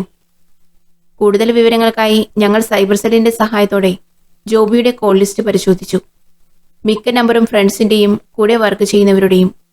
കുറെ നേരം തുടർച്ചയായി സംസാരിച്ചത് കാമുകി സെലീനോടാണെന്ന് മനസ്സിലായി. കൊല ചെയ്യപ്പെട്ട ദിവസം വൈകുന്നേരം മാത്രമാണ് അവളെ വിളിച്ചത്, 2 മിനിറ്റ്. അവസാനം ജോബി വിളിച്ച കോൾ വീട്ടിലെ നമ്പറിലേക്കും. വിനോദ്, ആ ടൂർണമെന്റ് നടന്നിടത്തെ CCTV ഫുട്ടേജ് പരിശോധിക്കണം, നിരഞ്ജൻ ആവശ്യപ്പെട്ടു. അടുത്ത ദിവസം ജോബിയുടെ വീട്ടിൽ പോയി എനിക്ക് ഒരു സംശയം തോന്നി. വീട്ടിൽ കയറി ജോബിയുടെ അച്ഛനോട് ചോദിച്ചു. ചേട്ടാ, ഈ ഗേറ്റ് രാത്രി എന്നും അടയ്ക്കാറില്ലേ? ഉണ്ട്, എന്നും അടയ്ക്കും. പത്രക്കാരനാണ് ആദ്യം സംഭവം കണ്ടതെന്ന് പറഞ്ഞല്ലോ. അയാളുടെ വീട് എവിടെയാണ്? എന്റെ സംശയം മറ്റൊന്നുമായിരുന്നില്ല. ആ വീടിന്റെ മതിലിന് അത്യാവശ്യം ഉയരമുണ്ട്. മാത്രമല്ല, പുറത്തുനിന്ന് നോക്കുന്നവർക്ക് വീട് കാണാനും പറ്റില്ല. പത്രം അകത്തേക്ക് വലിച്ചെറിഞ്ഞു പോകുന്ന അയാൾ എങ്ങനെ ജോബിയുടെ ബോഡി കണ്ടു? പത്രക്കാരനെ വിളിച്ചു വരുത്തി അയാളോട് ചോദിച്ചു. അടച്ചിട്ട ഗേറ്റും വലിയ മതിലും. പുറത്തുനിന്ന് നോക്കിയാൽ കഷ്ടിച്ച് ഈ വീടിന്റെ മുകൾ ഭാഗം മാത്രം കാണാം. പത്രം ഗേറ്റിന് വെളിയിൽ നിന്ന് അകത്തേക്ക് വലിച്ചെറിഞ്ഞു പോകുന്ന താൻ എങ്ങനെയാണ് ജോബിയുടെ മൃതദേഹം കണ്ടത്? അത് സാർ, അത് അയാളുടെ പരിഭ്രമവും വിറയലും കൈവിരലുകളുടെ ചലനവും എന്തോ ഒളിക്കുന്നതായി എനിക്ക് തോന്നി. സാറേ, പത്രം അകത്ത് എത്തിയോ എന്ന് നോക്കാനായി ഗേറ്റിനുള്ളിൽ കൂടെ ഒളിഞ്ഞു നോക്കിയപ്പോഴാണ് ബോഡി കണ്ടത്. അകത്തേക്ക് എറിഞ്ഞ പത്രം അകത്തേക്കല്ലാതെ ആകാശത്തേക്ക് പോകുമോടോ? സത്യം പറഞ്ഞാൽ തനിക്ക് കൊള്ളാം. ഇല്ലെങ്കിൽ ഇനിയുള്ള ചോദ്യം ചെയ്യൽ സ്റ്റേഷനിൽ ചെന്നിട്ടായിരിക്കും. അയ്യോ സർ, ഞാൻ പറയാം. പുലർച്ചെ 4 മണിക്ക് പ്രസ്സിൽ നിന്ന് വലിയ വണ്ടിയിൽ വരുന്ന പത്രക്കെട്ടുകൾ കവലയിലെ ഓരോ കടത്തിണ്ണയിലിട്ടിട്ട് അവർ പോകും. ഞാൻ വെളുപ്പാങ്കാലം 5 മണിക്ക് അവിടെ എത്തി പത്രം സൈക്കിളിൽ കെട്ടിവെക്കുമ്പോഴാണ് പത്രക്കെട്ടുകൾക്കിടയിൽ നിന്ന് ഈ പേപ്പർ നിലത്ത് വീണത്. അതിലിങ്ങനെ എഴുതിയിരുന്നു: താൻ പത്രമിടുന്ന 14-ാമത്തെ വീട്ടിൽ ഒരു കൊലപാതകം നടന്നിട്ടുണ്ട്. ഗേറ്റിനുള്ളിൽ കൂടെ നോക്കിയാൽ കാണാം. ഞാൻ ആരെങ്കിലും പറ്റിക്കാൻ ചെയ്തതാവുമെന്ന് കരുതി. എന്നിരുന്നാലും 14ാമത്തെ വീട് ഈ വീട് തന്നെയായിരുന്നു. വെറുതെ ഒന്ന് നോക്കിയപ്പോഴാണ് രക്തത്തിൽ ഒരു കാലിന്റെ ഭാഗം മാത്രം കാണുന്നത്. പിന്നെ എല്ലാവരെയും വിളിച്ചുകൂട്ടി. ഒന്നുകൂടി നോക്കിയപ്പോഴാണ് കൈകൾ മാത്രം വേർപെട്ട് ചോരയിൽ കുളിച്ചു കിടക്കുന്ന ഇവിടുത്തെ ജോബിയെ തിരിച്ചറിഞ്ഞത്. അപ്പോഴേക്കും എല്ലാവരും ഓടിയെത്തിയിരുന്നു സർ. ഇതാണ് സാർ നടന്നത്, മറ്റൊന്നും എനിക്കറിയില്ല. അയാൾ പേടിച്ചു വിറച്ചു. അത് പറഞ്ഞ് മുഴുവിപ്പിച്ചു. അപ്പോൾ താൻ പത്രം എടുക്കാനായി പോയപ്പോൾ ആരെയും കണ്ടിട്ടില്ല അല്ലേ? ഇല്ല സർ. നിരഞ്ജൻ അത് ചോദിച്ചിട്ട് അയാളോട് പോയിക്കോളാൻ പറഞ്ഞു. താൻ പോയിക്കോ, എപ്പോ വിളിച്ചാലും തന്നെ കിട്ടണം. നിരഞ്ജൻ, അയാളെ പറഞ്ഞുവിടാൻ വരട്ടെ. എടോ, ആ പരിസരത്ത് CCTV ക്യാമറ ഉണ്ടോ? എവിടെയാണ് ആ കവല? നമുക്കൊന്ന് നോക്കാം, വാ. പത്രക്കാരനെയും കൂട്ടി കവലയിലെത്തി. പത്രമിടുന്ന കടത്തിണ്ണയുടെ അടുത്തൊന്നും CCTV ഇല്ല. എല്ലാം പഴയ പെട്ടിക്കടകളും ചെറിയ ചെറിയ കടകളും മാത്രം. സർ, ഞാൻ വരുന്നതിന് മുമ്പ് വേറെ പത്രം എടുക്കാനായി 1-2 പേർ ഇവിടെ എന്നും എത്താറുണ്ട്. അവരുടെ വണ്ടി വരുന്നതുവരെ അവർ കാത്തിരിക്കും. അവരോട് ചോദിച്ചാൽ ഒരുപക്ഷെ അറിയാൻ കഴിഞ്ഞേക്കും. എവിടെയുണ്ട് അവർ? ഒരുപക്ഷെ അവർ കണ്ടിരിക്കാം ആ കൊലപാതകിയെ. ആ പത്ര ഏജന്റുമാരെ ഞങ്ങൾ പോയി കണ്ടു. സർ, അതെ, ഒരാളെ കണ്ടിരുന്നു. പത്രം വരാൻ കാത്തിരുന്ന് ഞങ്ങൾ 2 പേരും ഒരു കടത്തിണ്ണയിലിരുന്ന് സിഗരറ്റ് വലിക്കുമ്പോഴാണ് ഒരാൾ ഇയാളുടെ പത്രക്കെട്ടുകൾ പരിശോധിക്കുന്നത് കണ്ടത്. ഞങ്ങൾ അടുത്ത് ചെന്ന് കാര്യം തിരക്കി. പത്രം അടിച്ചു മാറ്റുന്നതാണോ എന്നറിയണമല്ലോ. പക്ഷേ അയാളൊന്നും മിണ്ടാതെ പോയി. ശരി, അയാൾ എങ്ങനെയാ വന്നത്? എങ്ങനെയിരിക്കും അയാൾ? രൂപം? സർ, അയാൾ ഒരു ബൈക്കിലാണ് വന്നത്. ബൈക്ക് ദൂരെ ഇരുട്ടത്ത് വെച്ചിട്ട് നടന്നിട്ടാണ് അയാൾ വന്നത്. മുഖം ശരിക്കും ഓർക്കുന്നില്ല. കറുപ്പ് നിറത്തിലുള്ള ഷർട്ടും പാൻറ്റുമാണ് വേഷം. അയാളുടെ മുഖത്ത് കണ്ണട ഉണ്ടായിരുന്നു. ഇടയ്ക്കിടയ്ക്ക് അത് വിരലുകൊണ്ട് മേലോട്ടാക്കുന്നത് കണ്ടിരുന്നു. ഒരു ഭ്രാന്തനെ പോലെയാണ് സർ എനിക്ക് തോന്നിയത്. എന്തുകൊണ്ടാണ് അങ്ങനെ തോന്നിയത്? സർ, അയാൾ ഇടയ്ക്കിടയ്ക്ക് വെറുതെ ചിരിക്കുന്ന പോലെ എനിക്ക് തോന്നി. മാത്രവുമല്ല, ഞങ്ങൾ ചോദിച്ചിട്ട് മറുപടി പറയാതെ പോയ അയാൾ വെറുതെ ഉറക്കെ ചിരിച്ചുകൊണ്ട് നടന്നുപോയി. ഭ്രാന്തനായിരിക്കുമെന്ന് കരുതി ഞങ്ങൾ അതിന്റെ പുറകെ പോയില്ല. രാത്രികാലങ്ങളിൽ വഴിയോരത്ത് കിടന്നുറങ്ങുന്നവരുടെ തലയിൽ കല്ലുകൊണ്ടിടിച്ച് കൊല ചെയ്തിരുന്ന ഒരു സീരിയൽ കില്ലർ ഉണ്ടായിരുന്നു. അയാളുടെ മനോഭാവമായിരിക്കുമോ ഈ കേസിലെ പ്രതിക്കുമുണ്ടായിരിക്കുക? എന്റെ ചിന്തകൾ പഴയ കേസുകളിലേക്ക് തിരിഞ്ഞു നോക്കാൻ ഇടവന്നു. മുൻപ് അന്വേഷിച്ച മറ്റൊരു കേസ് എനിക്ക് ഓർമ്മ വന്നു. ആണുങ്ങളില്ലാത്ത വീട്ടിൽ രാത്രികാലങ്ങളിൽ വേഷം മാറി വന്ന് കതക് ചവിട്ടിപ്പൊളിച്ച് സ്ത്രീകളെ കൊല ചെയ്ത് ആഭരണങ്ങൾ മോഷ്ടിക്കുന്ന പിടികിട്ടാപ്പുള്ളി കില്ലർ ജെയിൻ. അയാളും ഒരു സൈക്കോ ആയിരുന്നു. കുഞ്ഞുപ്രായത്തിൽ അയാളുടെ അച്ഛൻ ജോലിക്ക് പോയ വീട്ടിലെ ഒരു മാല മോഷണം പോയി എന്ന് പറഞ്ഞ് ആ വീട്ടിലെ സ്ത്രീകൾ ഇയാൾക്കെതിരെ കേസ് കൊടുത്തു. കള്ളക്കേസിൽ കുടുക്കിയതായിരുന്നു ആ സ്ത്രീകൾ. വ്യക്തിവൈരാഗ്യമായിരുന്നു കാരണം. ബട്ട് ജയിലിൽ നിന്നിറങ്ങിയ അയാൾ ആ അപമാനം സഹിക്കവയ്യാതെ ആ സ്ത്രീകൾ താമസിക്കുന്ന വീടിന്റെ മുന്നിൽ പോയി പെട്രോൾ ഒഴിച്ച് സ്വയം ആത്മഹത്യ ചെയ്തു. ആ കേസ് കാശ് കൊടുത്ത് ആ സ്ത്രീകൾ ഒതുക്കി തീർത്തു. പക്ഷേ എല്ലാറ്റിനും സാക്ഷിയായി ഒരു കുരുന്ന് ഇതൊക്കെ കണ്ടുനിന്ന് നിലവിളിച്ചിരുന്നു. അവൻ വളർന്ന് അവന്റെ 17ാമത്തെ വയസ്സിൽ ആ വീട്ടിലെ 3 സ്ത്രീകളെയും പെട്രോൾ ഒഴിച്ച് കത്തിച്ചു കൊന്നു. പിന്നെ കൊലപാതക പരമ്പരയായിരുന്നു. സ്ത്രീകളോട് ഒരുതരം വെറുപ്പ്. എത്ര കൊന്നിട്ടും മതിയാവാത്ത ഒരു കൊടും കുറ്റവാളിയായി അയാൾ മാറി. അതിലൊരു തരം ആനന്ദം കണ്ടെത്തുന്ന ഒരു ക്രിമിനൽ, ദ റിയൽ സൈക്കോ. ഈ കേസിലെയും പ്രതിക്ക് അങ്ങനെയെന്തോ ഒരു കാരണമുണ്ടെന്ന് എന്റെ മനസ്സ് പറയുന്നു. ആ പത്രക്കാരുടെ സഹായം ആവശ്യമായി വരും. നിരഞ്ജൻ അവരെയും കൂട്ടി രേഖാചിത്രം വരയ്ക്കുന്ന ജോയിയുടെ അടുത്ത് പോയി. ഈ അവസരത്തിൽ ഇതൊക്കെ നമുക്ക് വിലപ്പെട്ട തെളിവുകളാണ്. സാറേ, ഒരു കാര്യം പറയാൻ മറന്നു. എന്താണ്? അയാളുടെ കയ്യിൽ ഒരു വടി എന്തോ കണ്ടിരുന്നു. ഒരു സ്റ്റീല് പോലുള്ള എന്തോ ഒന്ന്. ശരിക്കും വ്യക്തമായില്ല സർ. അതെ, അതവൻ തന്നെ. സ്റ്റാർ ചിഹ്നമുള്ള ഒരു സ്റ്റിക്ക്. ആ പത്രക്കാരൻ പറഞ്ഞത് പരിശോധിച്ചില്ലായിരുന്നുവെങ്കിൽ ഇത്രയും ഡീറ്റെയിൽസ് നമുക്ക് കിട്ടില്ലായിരുന്നു, അല്ലേ നിരഞ്ജൻ? അതെ, ശരിയാണ്. എല്ലാ കേസുകളിലും ദൃക്സാക്ഷിയുടെ മൊഴി വളരെ പ്രധാനമാണ്. ദൃക്സാക്ഷികളാണ് എല്ലാ അന്വേഷണങ്ങളുടെയും അടിസ്ഥാനം. എന്നാൽ ചിലപ്പോൾ ഈ ദൃക്സാക്ഷികളെ പൂർണ്ണമായി വിശ്വസിക്കുന്നത് അപകടത്തിൽ കൊണ്ടുചെന്നെത്തിക്കും. ദൃക്സാക്ഷി പറയുന്നത് കള്ളമാണെങ്കിൽ കേസിന്റെ ഗതി തന്നെ മാറിപ്പോവും. അയാൾ കണ്ട കാര്യങ്ങൾ നമ്മളോട് പറയുമ്പോൾ നമ്മൾ അയാളുടെ കാഴ്ചപ്പാടിലൂടെ സഞ്ചരിക്കും. അയാൾ പറഞ്ഞതുപോലെ റീക്രിയേറ്റ് ചെയ്യും. എന്തെങ്കിലും പരസ്പര വിരുദ്ധമായി തോന്നുകയോ മറ്റോ ചെയ്താൽ ദൃക്സാക്ഷിയെ കൂടുതൽ ചോദ്യം ചെയ്യേണ്ടി വരും. ഇവിടെ പത്രക്കാരനാണ് ദൃക്സാക്ഷി. അയാൾ പത്രമിടാൻ വന്നതൊക്കെ ഞാൻ സങ്കല്പിച്ചപ്പോഴാണ് അതിലൊരു സംശയം തോന്നിയത്. കൂടുതൽ ചോദ്യം ചെയ്തപ്പോൾ ഇത്രയധികം ഡീറ്റെയിൽസ് കിട്ടിയത് വലിയ കാര്യമാണ്. ഒരു മർഡർ നടന്നിടത്ത് ദൃക്സാക്ഷികളുടെ മൊഴി എപ്പോഴും വിലയേറിയതാണ്. അയാൾ പറയുന്ന ഓരോ ചെറിയ കാര്യവും സൂക്ഷ്മമായി നിരീക്ഷിക്കേണ്ടി വരും. അശ്വിന്റെയും ജോബിയുടെയും മരണത്തിന്റെ കൂടുതൽ ഡീറ്റെയിൽസ് നോക്കുന്ന വേളയിലാണ് കൊല്ലം കരുനാഗപ്പള്ളിയിൽ നിന്ന് ഒരു ഇൻഫർമേഷൻ കിട്ടിയത്. കൊല്ലത്ത് കരുനാഗപ്പള്ളിയിൽ അനീഷ് എന്ന യുവാവ് കൊല്ലപ്പെട്ടതായി അറിഞ്ഞു. അശ്വിന്റെയും ജോബിയുടെയും കൊലപാതകവുമായി സാമ്യം തോന്നുന്ന കേസുകളൊക്കെ റിപ്പോർട്ട് ചെയ്യണമെന്ന മെസ്സേജ് എല്ലാ സ്റ്റേഷനിലും പാസ് ചെയ്തുകൊണ്ട് കരുനാഗപ്പള്ളി CI ആണ് വിവരം വിളിച്ചു പറഞ്ഞത്. സമാനമായ രീതിയിലാണെന്ന് കരുനാഗപ്പള്ളി CI സംശയം പ്രകടിപ്പിച്ചു. അടുത്ത നിമിഷം തന്നെ നിരഞ്ജനും ഞാനും കരുനാഗപ്പള്ളിയിലേക്ക് തിരിച്ചു. ആ സമയം തന്നെ സർക്കാരിന് മേൽ സമ്മർദ്ദം കൂടി. പ്രതിപക്ഷവും സോഷ്യൽ മീഡിയയും മറ്റും പ്രതിഷേധം അറിയിക്കാൻ തുടങ്ങി. 3 സമാനമായ കേസുകൾ കേരളത്തിൽ നടന്നിട്ടും പ്രതികളെ പിടിക്കാൻ കഴിയാത്തത് പോലീസിന്റെ കഴിവുകേടായി മാധ്യമങ്ങൾ വാർത്ത പടച്ചുവിട്ടു. മരിച്ച അനീഷ് ഒരു ഓട്ടോ ഡ്രൈവറായിരുന്നു. രാത്രി ഓട്ടം കഴിഞ്ഞ് വീട്ടിലേക്ക് വരാതായപ്പോൾ വീട്ടുകാർ സുഹൃത്തുക്കളെ വിളിച്ചു. കാര്യം തിരക്കി. മൊബൈലും സ്വിച്ച് ഓഫ് ആയിരുന്നു. രാത്രി 2 മണിക്കാണ് അടുത്തുള്ള ടൗണിലെ ആളൊഴിഞ്ഞ ഒരു കടയ്ക്കരികിൽ ഒരു ഓട്ടോ കിടക്കുന്നത് നൈറ്റ് പെട്രോളിങ്ങിനിറങ്ങിയ സ്റ്റേഷനിലെ 2 പോലീസുകാർ കാണുന്നത്. കർട്ടൻ താഴ്ത്തിയ നിലയിലായിരുന്നു. പോലീസുകാർ നോക്കിയപ്പോഴാണ് ചോര വാർന്ന നിലയിൽ ഒരു മൃതദേഹം കണ്ടത്. ആളുടെ ID കാർഡെല്ലാം പരിശോധിച്ചപ്പോൾ കൊല ചെയ്യപ്പെട്ടത് അനീഷാണെന്ന് തിരിച്ചറിഞ്ഞു. കൈക്കും കാലിനും തലയ്ക്കും 18ഓളം വെട്ടുകൊണ്ട ബോഡിയിൽ ഒരു സ്റ്റാർ ചിഹ്നം കണ്ടതാണ് മുൻപ് നടന്ന കൊലപാതകവും ഇതും ഒരാൾ ചെയ്തതാവാം എന്ന ധാരണയിൽ എത്തിച്ചേരാൻ ഇടയാക്കിയത്. മാത്രവുമല്ല, ഒരു ഗിഫ്റ്റ് ബോക്സ് ആ ഓട്ടോയിൽ നിന്നും കിട്ടിയിരുന്നു. അതിലൊരു ഗ്രീറ്റിംഗ് കാർഡിൽ ഇങ്ങനെ എഴുതിയിരിക്കുന്നത് കണ്ടു: നീ എനിക്ക് വെറും സുഹൃത്ത് മാത്രമായിരുന്നില്ല, എന്നാലും ആശംസകൾ, പ്രിയ സുഹൃത്ത് അനീഷ്. ആ എഴുത്തിന്റെ താഴെ ജോക്കറിന്റെ ഒരു ചിത്രമുണ്ടായിരുന്നു. ഡേഞ്ചർ എന്നും എഴുതിയത് കണ്ടു. സാറേ, ഈ അനീഷിന്റെ ഇഷ്ടമുള്ള ഏതോ പെൺകുട്ടി അയച്ചതായിരിക്കും ഈ ലെറ്റർ ഗിഫ്റ്റ് ബോക്സ്. വിനോദ് പറഞ്ഞത് ശരിയായിരിക്കാം, അത്തരം കേസുകൾ ഉണ്ടായിട്ടുണ്ട്. പക്ഷേ ഇത് കൊലപാതകമാണ്. പ്രണയനൈരാശ്യത്തെ തുടർന്നുള്ള ആത്മഹത്യയല്ല. സർ, അനീഷ് ഇഷ്ടപ്പെട്ട പെണ്ണിന്റെ വീട്ടുകാർ ചെയ്തതായിക്കൂടെ ഈ കൊലപാതകം?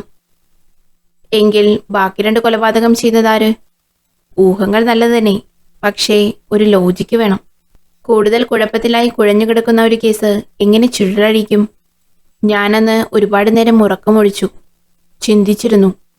3 കൊലപാതകങ്ങളുടെയും സമയം, ദിവസം, ഫോട്ടോസ്, തെളിവുകൾ എല്ലാം മാറി മാറി പരിശോധിച്ചു.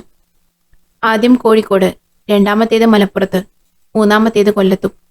ആദ്യ കൊലപാതകം കഴിഞ്ഞ് 1 മാസത്തിന് ശേഷമാണ് രണ്ടാമത്തെ കൊല. ബട്ട് മൂന്നാമത്തെ കൊല നടന്നത് 3 ദിവസത്തെ ഇടവേളയിലും. ദീപക് വിട്ടുപോയ ഒരു കാര്യമുണ്ട്. എന്താണ് നിരഞ്ജൻ? അന്ന് രാത്രി കൂട്ടുകാരന്റെ കയ്യിൽ ടൂർണമെന്റ് നടക്കുന്നിടത്ത് വെച്ച് ജോബി ഒരു പൊതി കൊടുത്തിരുന്നു. എന്നിട്ട് അതെവിടെ? ഇതാ ഒരു ഗിഫ്റ്റ്, ഒരെഴുത്തും. ഒരു വാച്ചായിരുന്നു അത്.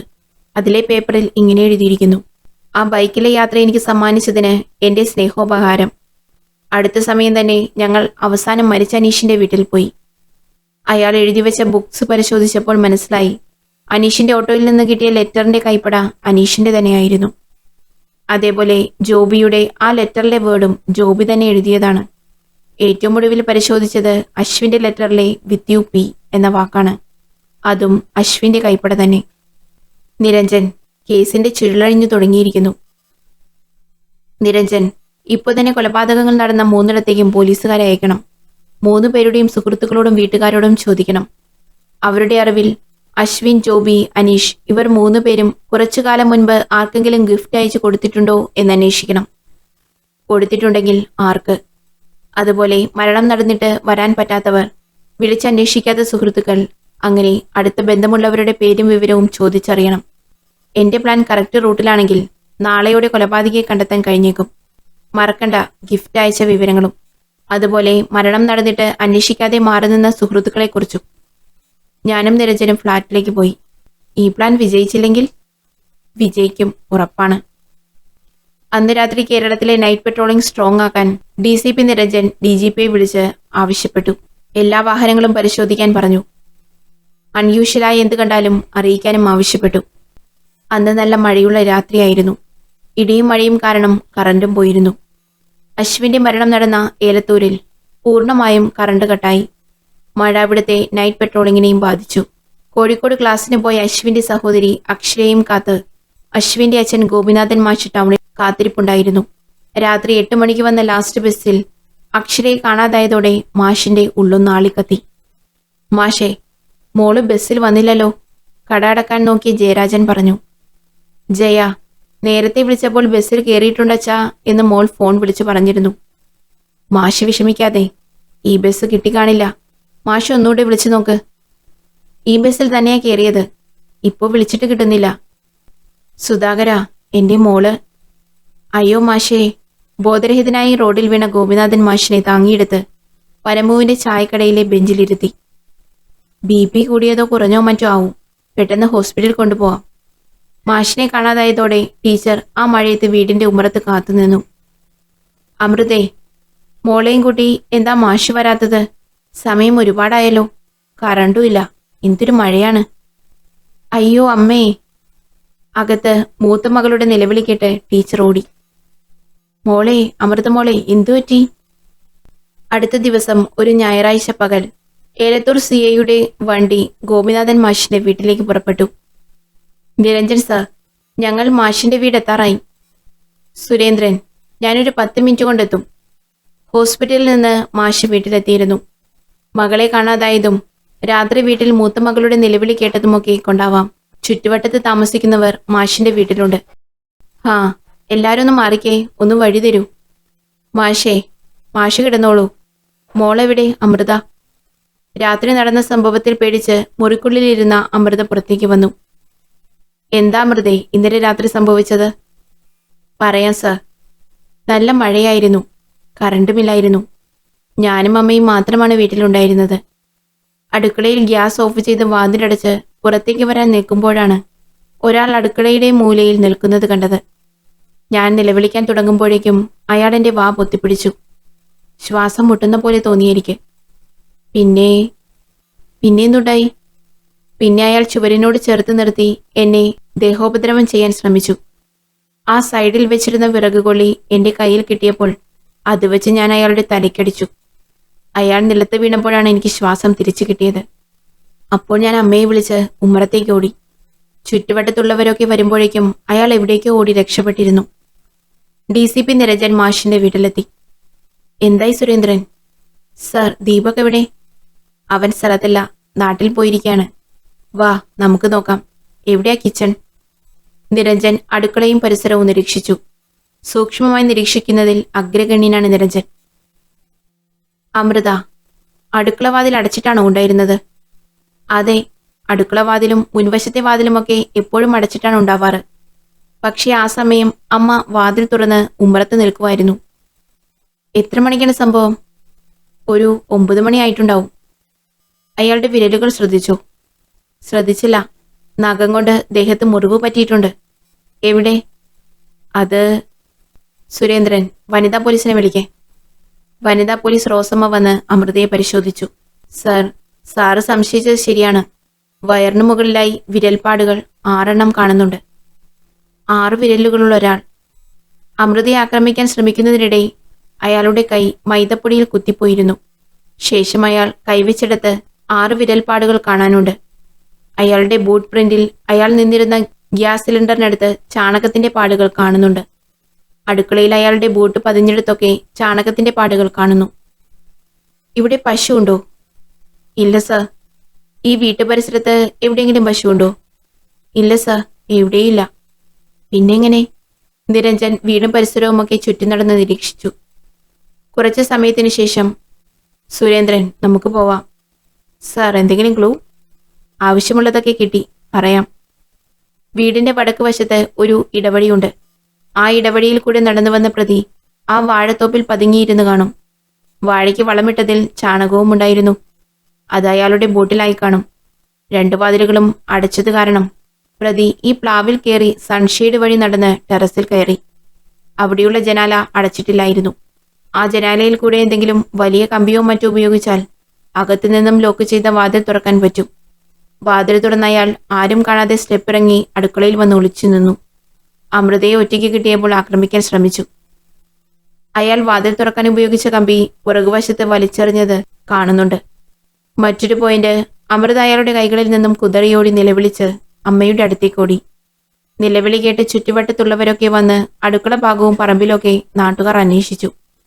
ഈ സമയം പ്രതി വന്ന വഴിയെ തിരിച്ച് സ്റ്റെപ്പ് കയറി ടെറസിൽ കുത്തിയിരുന്നു. ടെറസിൽ ഏറെ നേരം പ്രതി ഇരുന്നിട്ടുണ്ട്.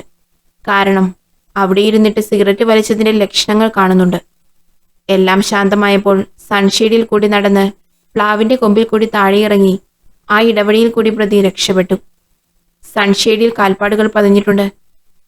മറ്റൊന്ന്, പ്രതി ടെറസിൽ ഇരുന്ന് സിഗരറ്റ് വലിച്ചെടുത്ത് അമൃതയുടെയോ അക്ഷരയുടെയോ അടിവസ്ത്രവും കാണുന്നു. സാർ, അത് അയാൾ വന്ന കാര്യം നടന്നില്ല. പകരം ഇത് അങ്ങനെയുള്ള ഞരമ്പ് രോഗികളും ഉണ്ടോ? ഓ സുരേന്ദ്രൻ, നമുക്ക് സ്റ്റേഷനിലേക്ക് പോകാം. വിനോദിനെ ഒന്ന് വിളിക്കണം. ജോബിയുടെയും അനീഷിന്റെയും പോസ്റ്റ്മോർട്ടം റിപ്പോർട്ട് എനിക്ക് വേണം.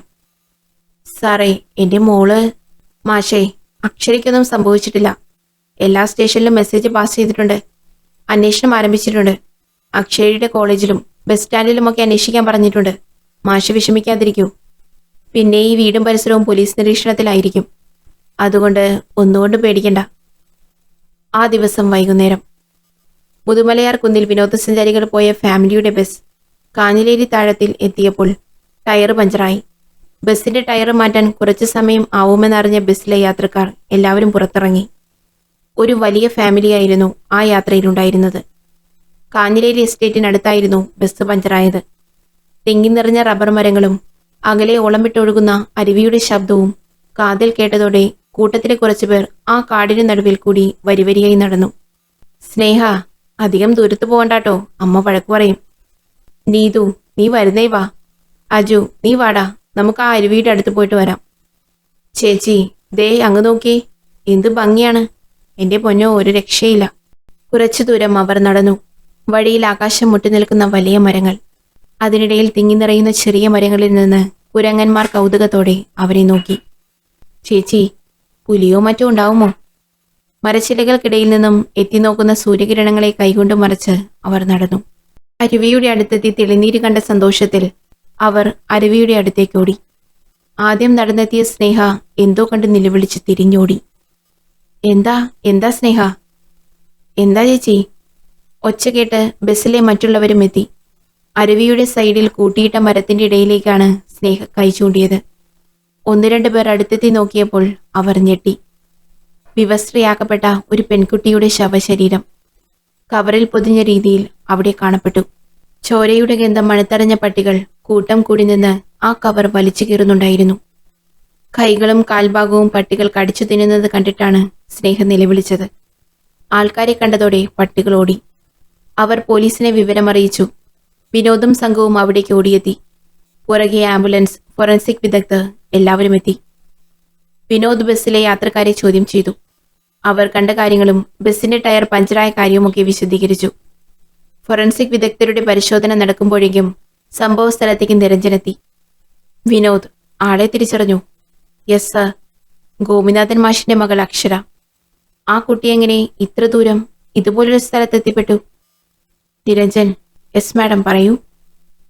മരണം നടന്നിട്ട് ഏകദേശം 12 മണിക്കൂറെങ്കിലും കഴിഞ്ഞു കാണും. ബ്ലഡ് നന്നായി പോയിട്ടുണ്ട്. ശരീരമാസകലം ഇഞ്ചുറി ഉണ്ടായിട്ടുണ്ട്. മാഡം, അപ്പോൾ? യെസ്, പെൺകുട്ടി ക്രൂരമായ പീഡനത്തിന് ഇരയായിട്ടുണ്ട്. ആന്തരിക അവയവങ്ങളിൽ വരെ മുറിവുകളുണ്ട്. നെറ്റിയിൽ വലിയ കമ്പി കൊണ്ടോ മറ്റോ അടിച്ചതായും കാണുന്നു. ബ്ലഡ് ഡ്രോപ്പ് കാണുന്നുണ്ട്. ഒരു മൈക്രോസ്കോപ്പിക് എക്സാമിനേഷൻ വേണ്ടിവരും. ശരി, നടക്കട്ടെ. വാർത്ത അതിവേഗം മാധ്യമങ്ങളിൽ കൂടി നാടാകെ പരന്നു. 3 കൊലപാതകങ്ങൾക്ക് പുറമെ ഒരു പെൺകുട്ടി ക്രൂരമായ പീഡനത്തിന് ഇരയായി കൊല്ലപ്പെട്ടിരിക്കുന്നു. അതും ആദ്യം മരിച്ച അശ്വിന്റെ സഹോദരി. 2 മക്കളുടെ അസാധാരണമായ മരണം ആ കുടുംബത്തെയും നാടിനെയും സങ്കടത്തിലാഴ്ത്തി.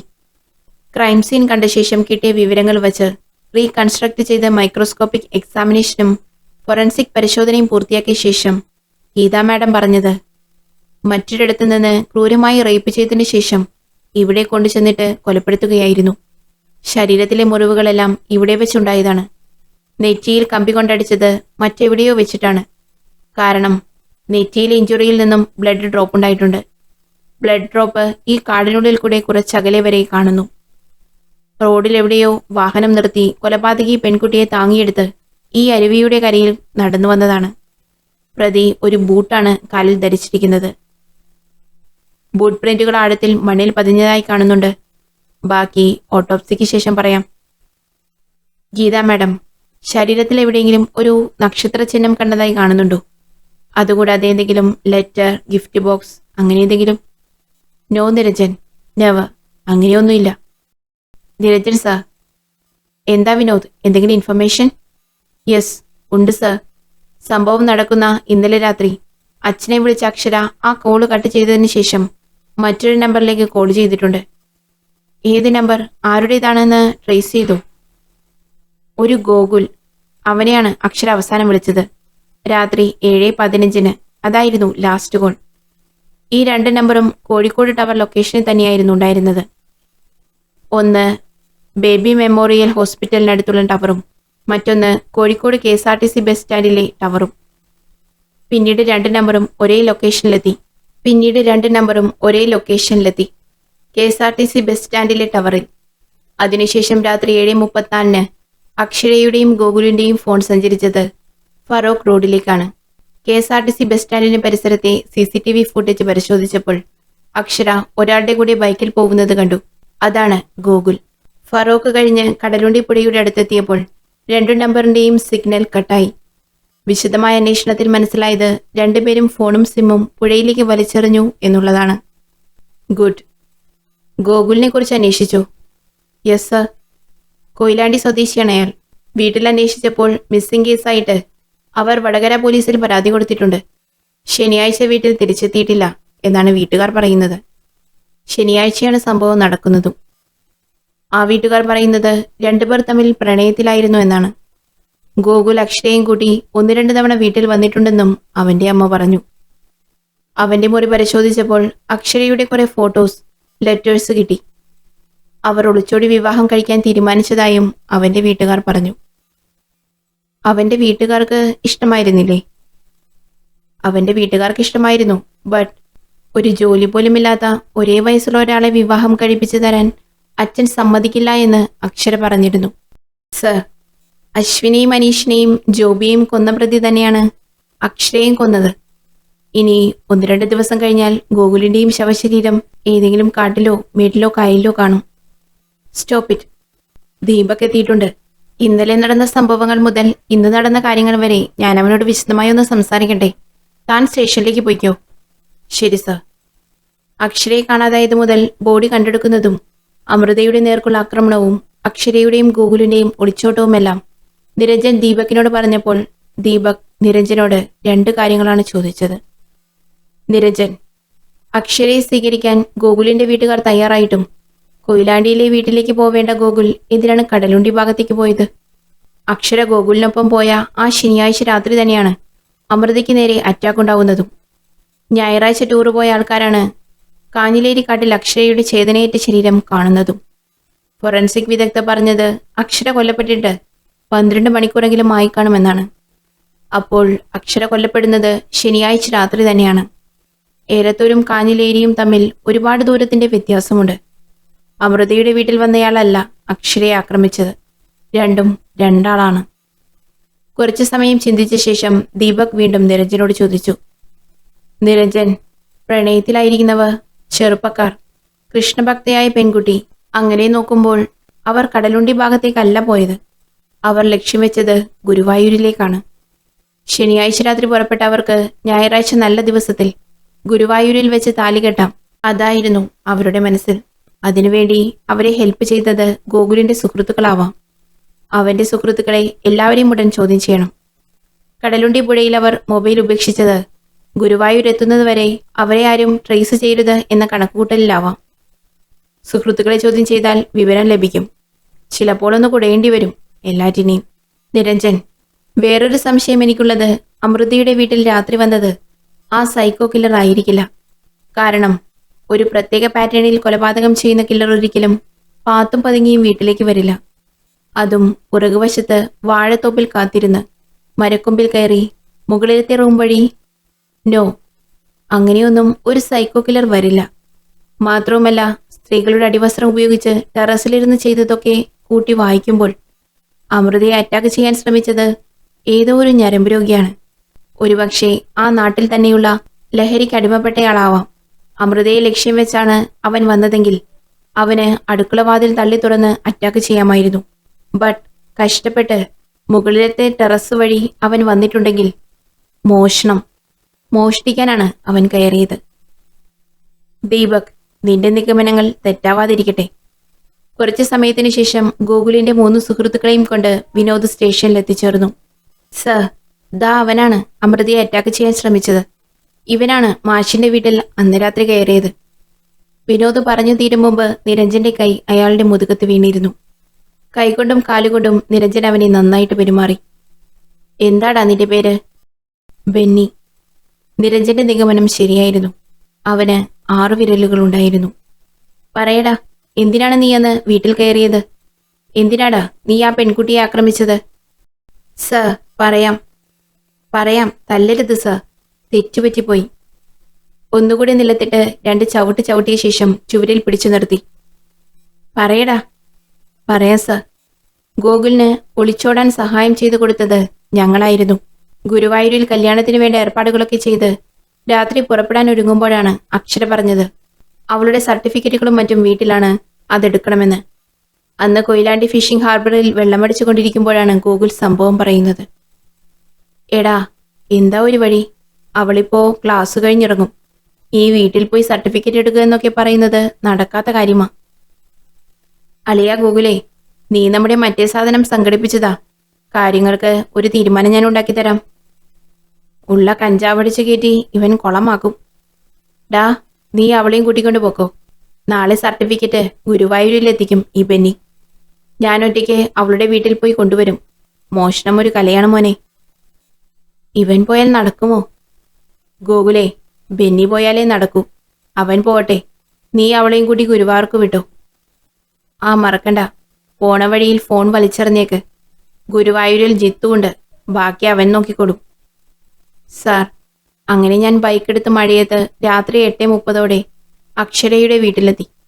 ബൈക്ക് റോഡ് സൈഡിലെ കുറ്റിക്കാട്ടിൽ തള്ളിക്കയറ്റി വെച്ചിട്ട് ഇടവഴിയിൽ കൂടെ പുറകുവശത്തെ വാഴത്തോപ്പിലിരുന്നു. അപ്പോഴാണ് കുളിമുറിയിൽ വെള്ളം വീഴുന്ന ഒച്ച കേട്ടത്. നല്ല മഴയും ഇരുട്ടുമായതുകൊണ്ട് ഞാൻ കല്ലടുപ്പിച്ച് വെച്ച് അതിൻ്റെ മേലെ അള്ളിപ്പിടിച്ച് കുളിമുറിയിൽ നോക്കി. അക്ഷരയുടെ ചേച്ചിയെ അങ്ങനെ കണ്ടതോടെ എൻ്റെ കൺട്രോൾ നഷ്ടപ്പെട്ടു. അപ്പോഴാണ് അപ്പുറത്തെ വീട്ടിലെ പട്ടി അക്ഷരയുടെ വീടിൻ്റെ മുറ്റം നോക്കി കുരച്ചത്. ഞാനാരും കാണാതെ വീണ്ടും വാഴത്തോപ്പിൽ ചെന്നിരുന്നു. അവൾ അപ്പോഴേക്കും കുളി കഴിഞ്ഞ് അകത്തേക്ക് പോയിരുന്നു. പിന്നെ പ്ലാവിൻ്റെ കൊമ്പിൽ കൂടെ കയറി സൺഷെയ്ഡിലൂടെ ടെറസിലെത്തി. അവിടെ ടെറസിലുണ്ടായിരുന്ന കമ്പിയെടുത്തു കൊണ്ടുവന്ന് കതക് തുറന്ന് അക്ഷരയുടെ റൂമിൽ കയറി. അവൾ പറഞ്ഞിടത്ത് നിന്ന് സർട്ടിഫിക്കറ്റ് എടുത്ത് പുറത്തിറങ്ങി. അപ്പോഴാണ് ആ വീട്ടിൽ ആ അമ്മയും മകളും മാത്രമാണെന്നറിഞ്ഞത്.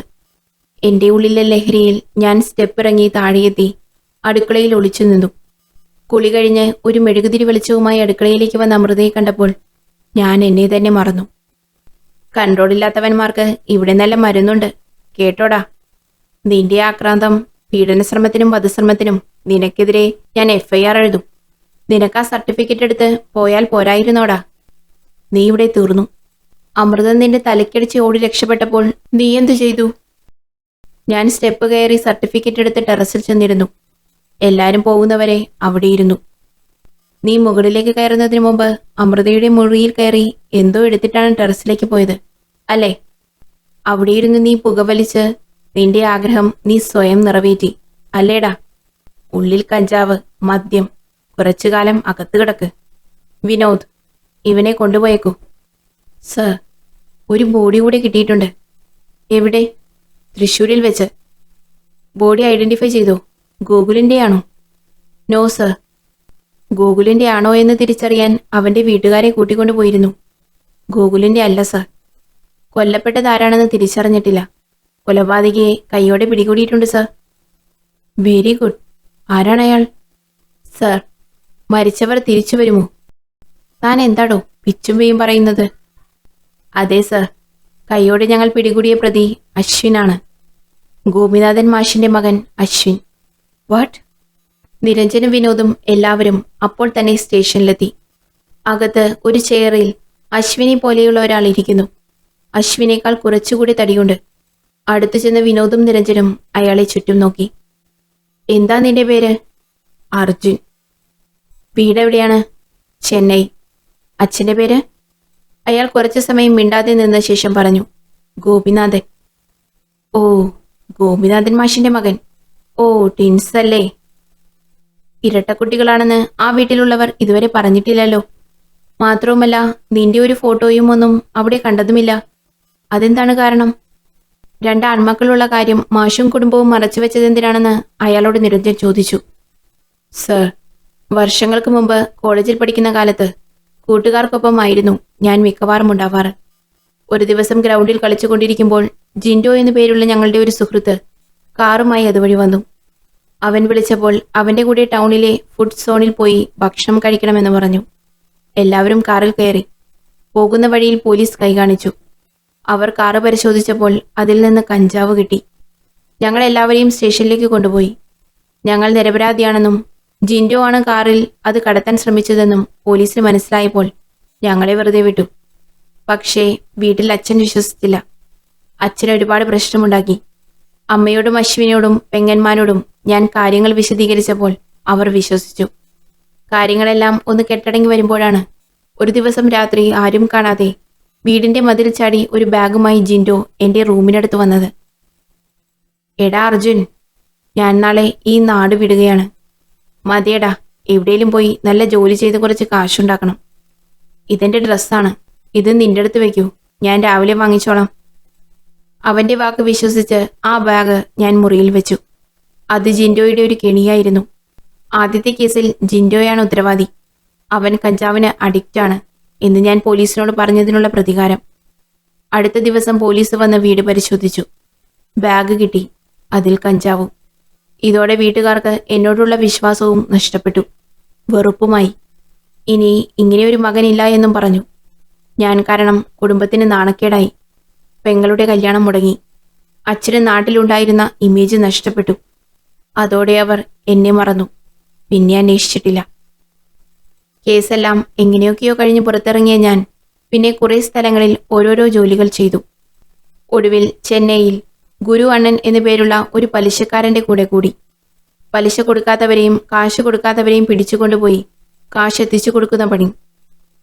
ശരി, അപ്പോൾ നീ കൊന്നത് ആരെയാണ്? എന്തിനാണ് കൊലപാതകം നടത്തിയത്? എന്റെ ബ്രദറിനെയും എന്റെ പെങ്ങളെയും ഇല്ലാതാക്കിയ സാറൊക്കെ രാവും പകലും തേടി നടക്കുന്ന ആ സൈക്കോയാണ് ഞാൻ കൊന്നത്. എന്ത്? അത് കേട്ടതും നിരഞ്ജനും വിനോദും ഓടിച്ചെന്ന് ബോഡി പരിശോധിച്ചു. അർജുൻ, ആരാണിവൻ? നിനക്കെങ്ങനെ ഇയാളെക്കുറിച്ച് വിവരങ്ങൾ കിട്ടി? എങ്ങനെ തിരിച്ചറിഞ്ഞു? ഒന്നിനു പുറകെ ഒന്നായി നിരഞ്ജന്റെ ചോദ്യങ്ങൾ ശരം പോലെ വന്നു പതിച്ചപ്പോൾ അർജുൻ പറഞ്ഞു, സർ, എല്ലാം പറയാം. അതിനു മുമ്പ് സാറിനെയും കാത്ത് പുറത്ത് ഒരു പെൺകുട്ടി വന്ന് നിൽപ്പുണ്ട്. പെൺകുട്ടിയോ? നിരഞ്ജൻ പുറത്തേക്കിറങ്ങി. സർ, സാറിനെ കാണണമെന്ന് പറഞ്ഞ് ഒരു പെൺകുട്ടി കാത്തു നിൽക്കുന്നു. നിരഞ്ജനൊപ്പം വിനോദും കൂടെ ചെന്നു. ഇരിക്കൂ, എന്താ കാര്യം? സർ, എന്റെ പേര് പ്രിയ. ഞാൻ വന്നത്... ആ സമയം നിരഞ്ജന് മുന്നിലെ ഫോൺ റിംഗ് ചെയ്തു. 1 സെക്കൻഡ്, ഈ കോളൊന്ന് എടുക്കട്ടെ. യെസ്, മഹേഷ്, എന്താ പറയൂ. സാറേ, സാറ് പറഞ്ഞില്ലേ അശ്വിന്റെയും ജോബിയുടെയും അനീഷിന്റെയും മരണവാർത്ത അറിഞ്ഞിട്ട് വരാത്ത അന്വേഷിക്കാത്ത ആരെങ്കിലും ഉണ്ടോ എന്ന്? യെസ്. എന്നിട്ടെന്തെങ്കിലും കിട്ടിയോ? ആവശ്യമുള്ളത് കിട്ടി സർ. എന്താണ് മഹേഷ്, പറയൂ. സർ, ഈ മരിച്ച 3 പേരും പരസ്പരം അറിയാത്തവരാണ്. എന്നാൽ ഇവരെ കണക്ട് ചെയ്യുന്ന ഒരു ക്ലൂ കിട്ടി. ഇവർക്ക് 3 പേർക്കും ഒരു സുഹൃത്തുണ്ട്. ആ സുഹൃത്ത് ഇവർ 3 പേരും മരിച്ചതിനു ശേഷം വരികയോ അന്വേഷിക്കുകയോ ചെയ്തിട്ടില്ല. ആരാണത്? ഒരു പെൺകുട്ടിയാണ് സർ. പേര് പ്രിയ. സ്ഥലം എറണാകുളം. ഫോട്ടോ സാറിന് വാട്സപ്പ് ചെയ്തിട്ടുണ്ട്. ഫോട്ടോ നോക്കിയ നിരഞ്ജൻ ഒന്ന് ഞെട്ടി. മഹേഷ് അയച്ച ഫോട്ടോയിലെ വ്യക്തി തൊട്ടു മുന്നിലിരിക്കുന്നു. എന്താ കുട്ടി പേര് പറഞ്ഞത്? പ്രിയ. പറയൂ പ്രിയ, എന്താ കാര്യം? സർ, ഇന്ന് കേരളത്തിൽ സംഭവിച്ച 3 കൊലപാതകങ്ങളിലെ പ്രതി എന്റെ ഹസ്ബൻഡാണ്. മനസ്സിലായില്ല. പറയാം സർ. ചുരുളറിയാത്ത ഒരു നിഗൂഢ രഹസ്യം മൂടിക്കെട്ടി നിൽക്കുന്ന ഒരു അന്തരീക്ഷമായിരുന്നു അത്.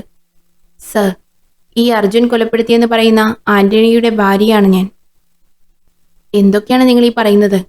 കൊല ചെയ്യപ്പെട്ടത് ഇന്ന് കേരളത്തിൽ നടന്ന 4 കൊലപാതകങ്ങളിലെ പ്രതിയാണെന്ന് ഇയാൾ പറയുന്നു. ഇയാൾ കൊല്ലപ്പെട്ട അശ്വിന്റെയും അക്ഷരയുടെയും ബ്രദർ. ഒടുവിൽ കൊല്ലപ്പെട്ട അയാളുടെ ഭാര്യ ഇവിടെ സ്റ്റേഷനിൽ, അതും ഭർത്താവിനെ കൊന്ന പ്രതിയുടെ അരികിൽ. എന്താണിതൊക്കെ? സാറിനിപ്പോ ഒന്നും മനസ്സിലാവില്ല. എല്ലാം സാറിനോട് തുറന്നു പറയാനാണ് ഞങ്ങൾ വന്നത്.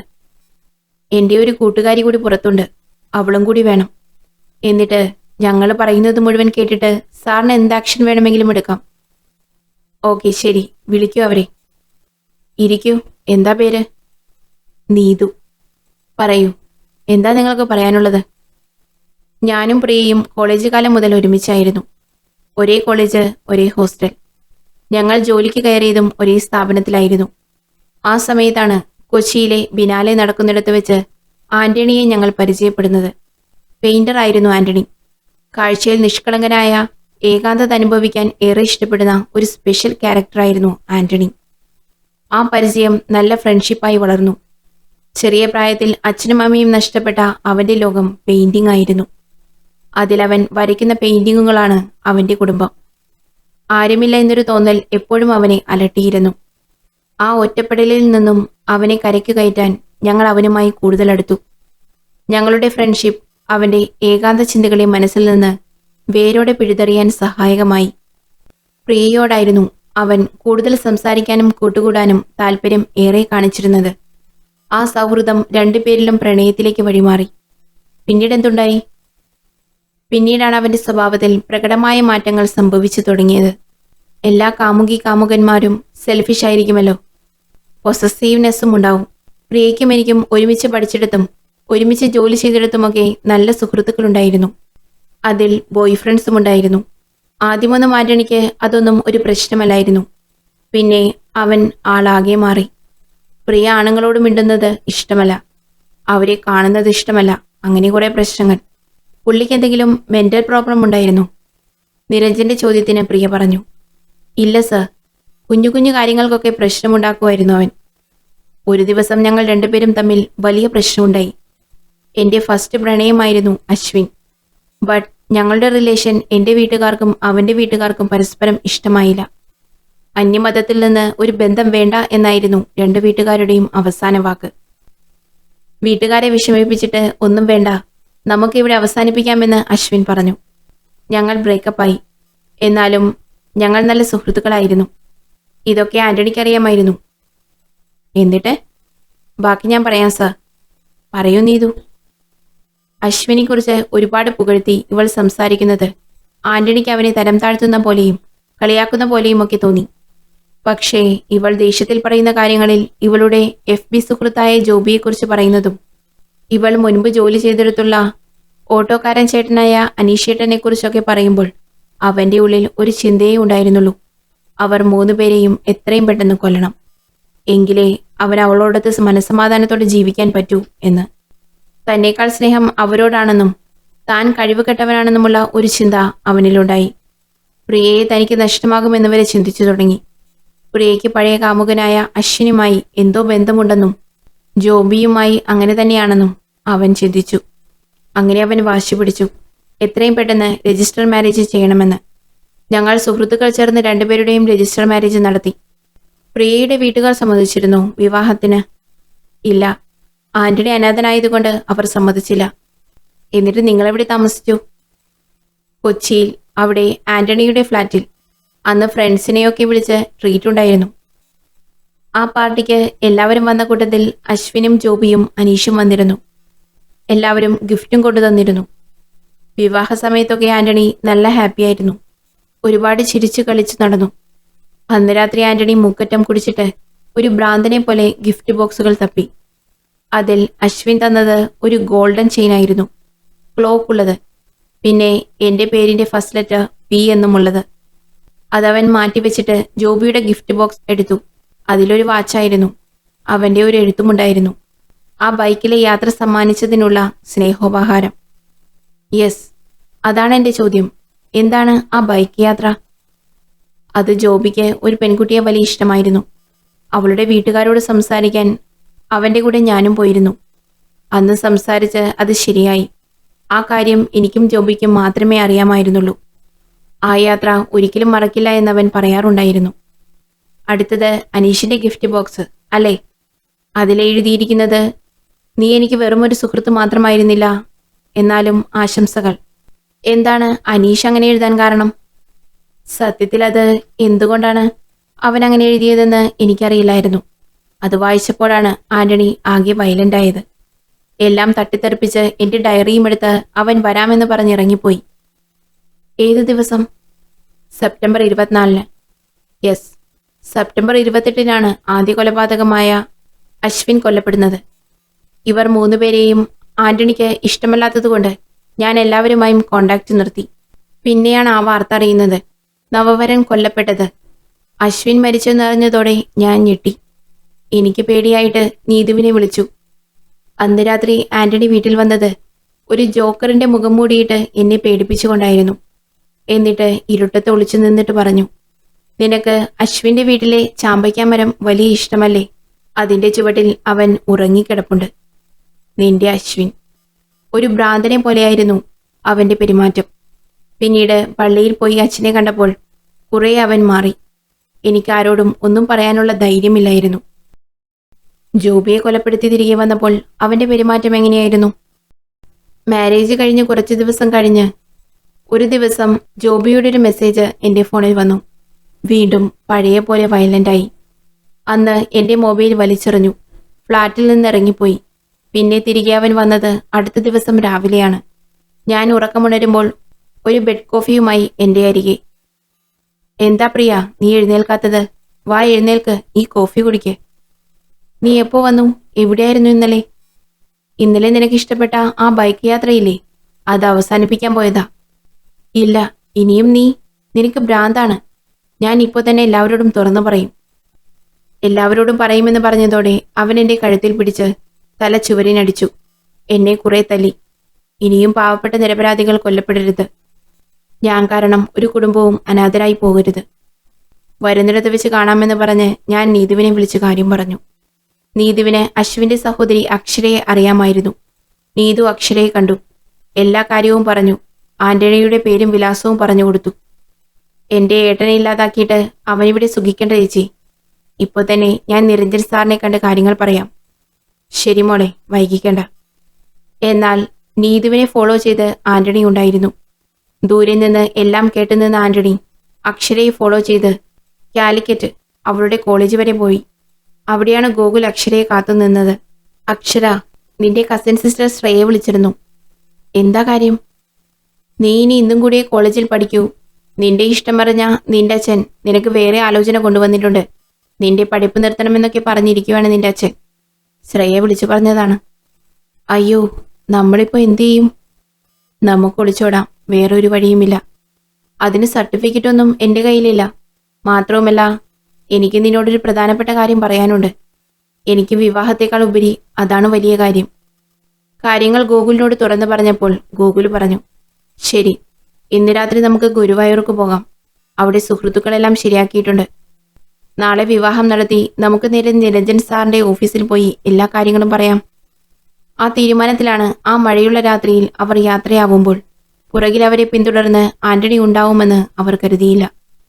ഒരു മലയോര പ്രദേശത്തെത്തിയപ്പോൾ പുറകിൽ കാറിൽ പിന്തുടർന്ന ആന്റണി അവരുടെ ബൈക്കിനെ ഇടിച്ച് കൊക്കയിലേക്ക് തെറിപ്പിച്ചു. ഗോകുൽ വലിയൊരു താഴ്ചയിലേക്ക് തന്നെ വീണു. എന്നാൽ അക്ഷര ഒരു പാറക്കെട്ടിൽ തട്ടി നിന്നു. കാറ് നിർത്തി താഴെയിറങ്ങിയ ആന്റണി അവളെ കാറിൽ കയറ്റി കാടിനുള്ളിലേക്ക് പോയി. വെറും മഴയുടെയും കാറ്റിന്റെയും മാത്രം ശബ്ദം അലയടിക്കുന്ന ആ കാട്ടിൽ ആന്റണി കാർ നിർത്തി. തന്റെ കയ്യിലുണ്ടായിരുന്ന നക്ഷത്ര ചിഹ്നമുള്ള സ്റ്റിക്ക് എടുത്ത് അവളെ കൊല്ലാനായി കാറിന്റെ പുറകിലത്തെ ഡോർ ആന്റണി തുറന്നപ്പോൾ കൊല്ലാനുള്ള പ്രതികാരത്തിന്മേൽ കാമം കടന്നുകൂടിയത് പെട്ടെന്നായിരുന്നു. വീഴ്ചയിൽ ഏതോ മരത്തിൽ തട്ടി കീറിപ്പോയ വസ്ത്രത്തിൽ അർദ്ധനഗ്നയായി അക്ഷരയെ കണ്ടതോടെ ആന്റണി ചുറ്റുപാടും നോക്കി. അവളെ എടുത്ത് താഴെ കിടത്തിയ ശേഷം പീഡിപ്പിക്കാൻ ഒരുങ്ങി. അതുവരെ അബോധാവസ്ഥയിലായിരുന്ന അവൾ ഞെട്ടിയെഴുന്നേറ്റു. ആന്റണിയുടെ മുടിയിൽ പിടിച്ചു. ആ മൽപിടുത്തത്തിൽ സ്റ്റിക്ക് കൊണ്ട് അവളുടെ നെറ്റിയിലിടിച്ചു. പിന്നീട് ക്രൂരമായി പീഡിപ്പിച്ച് കൊലപ്പെടുത്തിയതിനു ശേഷം ഒരു കവറിൽ പൊതിഞ്ഞ് അരുവിയുടെ അരികിൽ തള്ളി. ഇതിനിടയിൽ തന്നെയായിരുന്നു അനീഷിനെയും കൊലപ്പെടുത്തിയത്, അല്ലേ? ജോബിയുടെയും അനീഷിന്റെയും കൊലപാതകം അടുത്തടുത്തായിരുന്നു. അപ്പോൾ ഗോകുൽ എവിടെ?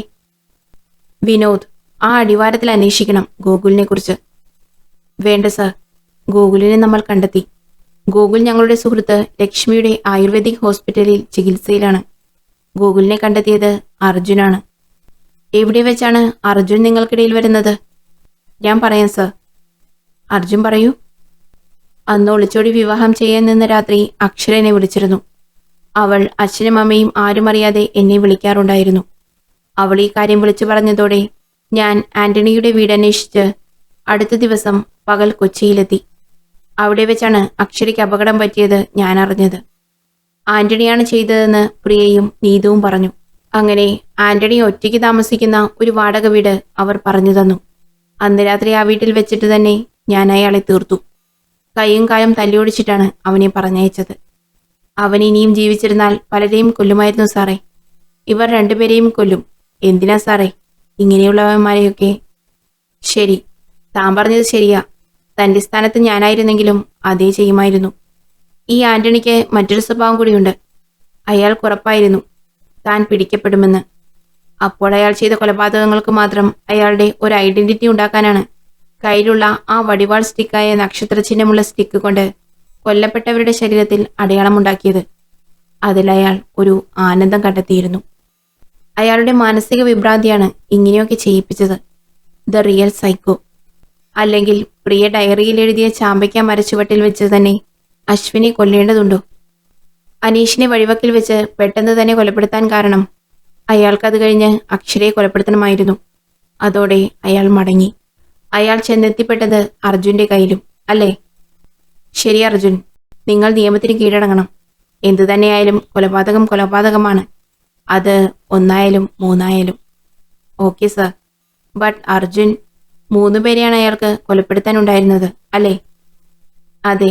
എന്താ സാർ പെട്ടെന്നൊരു സംശയം? നോ, 3 പേരെയും കൊന്നതിന് ശേഷം ഇനി പിടിക്കപ്പെട്ടാലും കുഴപ്പമില്ല എന്ന മനോഭാവത്തിൽ നിന്ന് പ്രതി അക്ഷരയെ എന്തിനു കൊന്നു? 3 പേരെയും കൊന്നു കഴിഞ്ഞു. ഇനി അക്ഷര പോയിട്ട് പോലീസിനോട് പറഞ്ഞാലും കുഴപ്പമില്ല എന്നായിരിക്കണമല്ലോ അയാൾ ചിന്തിക്കേണ്ടിയിരുന്നത്. അപ്പോൾ അക്ഷരയെ കൊന്നത് വേറെ ആളാണെന്നാണോ സാറ് പറഞ്ഞു വരുന്നത്? ഒരിക്കലുമല്ല അർജുൻ. അയാൾ തന്നെയാണ് അക്ഷരയെ കൊന്നത്. കാരണം അയാൾക്ക് 4 പേരെ കൊല്ലാനുള്ള ടാർഗറ്റ് നേരത്തെ ഉണ്ടായിരുന്നു. അനീഷിനെ കൊന്നതിന് ശേഷം അയാൾ കൊല്ലാൻ തീരുമാനിച്ചത് ആരെയാണെന്നറിയോ? ഈ നീതുവിനെയാണ്. സർ, നീതുവിനെ എന്തിന്? എന്തിനാ അർജുൻ? ഒന്നും അറിയാത്ത പോലെ. എനിക്കെല്ലാം മനസ്സിലായി. വ്യക്തമായ തെളിവുകൾ എന്റെ കയ്യിലുണ്ട്. അക്ഷരയെ കൊലപ്പെടുത്തിയില്ലെങ്കിൽ അക്ഷരയെല്ലാം ഇവിടെ സ്റ്റേഷനിൽ വന്ന് പറയുമായിരുന്നു. അത് പോലീസിനോട് പറഞ്ഞാൽ നീതു രക്ഷപ്പെടും. അതുകൊണ്ട് അക്ഷരയെ കൊന്നിട്ട് അയാൾ നേരെ പോയത് നീതുവിന്റെ ഫ്ലാറ്റിലേക്കാണ്. എന്താ നീതു, ശരിയല്ലേ? നീതു, നീയാണ് ആന്റണിയെ കൊന്നത്, അല്ലാതെ അർജുനല്ല. തെളിവുകളുണ്ട്. നീതുവിന്റെ കൈകളിലെ വളയിൽ ഒരു വള പൊട്ടിയിരുന്നു. അത് നീതുവിന്റെ വീട്ടിൽ നിന്ന് കിട്ടി. ആ പൊട്ടിയ വളയുടെ ബാക്കി കിട്ടിയത് ആന്റണിയുടെ തലമുടിയിൽ നിന്നാണ്. വേറെ ആന്റണിയുടെ പോക്കറ്റിൽ നിന്നും കിട്ടിയ 4 പേരുകൾ: അശ്വിൻ, ജോബി, അനീഷ്, നീതു. സാറ് പറഞ്ഞത് ശരിയാണ്. ആന്റണി നേരെ വന്നത് എന്റെ ഫ്ലാറ്റിലേക്കാണ്. അവിടെ വെച്ച് എന്നെ ആക്രമിക്കാൻ നോക്കി. അവനെ പുറത്തിട്ട് വാതിലടച്ച് ഞാൻ പ്രിയയെ വിളിച്ചു. പ്രിയ അർജുനെ വിളിച്ചു. വാതിൽ ചവിട്ടിപ്പൊളിച്ചകത്ത് കയറിയ അവൻ ഒരു മനോരോഗിയെ പോലെ എന്നെ ഉപദ്രവിക്കാൻ ശ്രമിച്ചു. നീയും പ്രിയയോട് എന്നെക്കുറിച്ച് മോശം പറഞ്ഞുവല്ലേ എന്നും പറഞ്ഞ് അവൻ കിടന്നലറി. ഒടുക്കം അവന്റെ കയ്യിലെ ആ സ്റ്റിക്ക് കൊണ്ട് തന്നെ അവന്റെ തലക്കടിച്ചു. അവൻ എന്റെ കയ്യിൽ പിടിച്ചപ്പോൾ വള പൊട്ടി. വീണ്ടും വീണ്ടും തലക്കടിച്ചു. പ്രിയയും അർജുനും വരുമ്പോഴേക്കും അവൻ തീർന്നിരുന്നു സർ. നീതു കരഞ്ഞുകൊണ്ട് പറഞ്ഞു. എന്നെ രക്ഷിക്കാനാണ് അർജുൻ കുറ്റം ഏറ്റെടുത്തത്. വേറെ നിവർത്തിയില്ലായിരുന്നു സർ. ഇതുപോലെയുള്ളതൊക്കെ ഉണ്ടായാൽ ആരായാലും സ്വയരക്ഷയ്ക്ക് കൊന്നുപോകും. അവരെ കുറ്റം പറഞ്ഞിട്ട് കാര്യമില്ല. ഇനി ഇവരെ എങ്ങനെ രക്ഷിക്കും? അവർ 3 പേരും നിരഞ്ജന് മുന്നിൽ കൈകൂപ്പി. വരൂ. അവർ 3 പേരെയും കൂട്ടി ആന്റണിയുടെ ബോഡിക്കരികിൽ ചെന്ന് നിന്നു. കൂടെ വിനോദും ഉണ്ടായിരുന്നു. വിനോദിന്റെ കയ്യിലെ സർവീസ് റിവോൾവറിൽ നിന്ന് ആന്റണിയുടെ നെഞ്ചിലേക്ക് 3 വെടിയുതിർത്ത ശേഷം നിരഞ്ജൻ പറഞ്ഞു. കേരളത്തെ ഞെട്ടിച്ച കൊലപാതക പരമ്പരയിലെ സൈക്കോ കില്ലറെ SI വിനോദും സംഘവും പിടികൂടി. പോലീസിന്റെ കയ്യിൽ നിന്നും രക്ഷപ്പെടാൻ നോക്കിയ പ്രതിയെ വിനോദ് തന്റെ സർവീസ് റിവോൾവർ ഉപയോഗിച്ച് വെടിവെച്ചു കൊന്നു. FIR close. The game is over. Sir, ഞാൻ തനിക്കിരിക്കട്ടേടോ. ഒരു പ്രമോഷനൊക്കെ വേണ്ടേ? ഇല്ലെങ്കിൽ നിരപരാധികളായി ഇവർ കുടുങ്ങും. പാവങ്ങൾ. അർജുൻ, എനിക്ക് നിന്നോട് ഒരു കാര്യം പറയാനുണ്ട്. എന്താ സർ? താൻ വീട്ടിലേക്ക് പോകണം. അച്ഛനെ കാണണം. എല്ലാ കാര്യങ്ങളും ഞാൻ വിളിച്ചു പറഞ്ഞിട്ടുണ്ട്. അവർ നിന്നെ കാത്തു നിൽപ്പാണ്. ആ പിന്നെ നീ പോവേണ്ടത് അർജുനായിട്ടല്ല, അശ്വിനായിട്ടാണ്. കാരണം 5 ദിവസം മാത്രം അവൻ്റെ കൂടെ കഴിഞ്ഞ ഒരു പെൺകുട്ടി ഇന്നും എന്തു ചെയ്യണമെന്നറിയാതെ നിൽപ്പുണ്ട്. നീ അവളെ സ്വീകരിക്കണം. സർ, ഞാൻ... എടാ, ഒന്നും പറയണ്ട. നീ ചെയ്യുന്നത് വലിയ കാര്യമാണ്. അശ്വിൻ്റെ ആത്മാവ് സന്തോഷിക്കും, ഉറപ്പാണ്. Okay, all the best. പ്രിയ കൂട്ടുകാരെ, ഈ കഥ ഇവിടെ അവസാനിച്ചിരിക്കുന്നു. കൂടുതൽ സ്റ്റോറീസുമായി നമുക്ക് വീണ്ടും കാണാം. നന്ദി.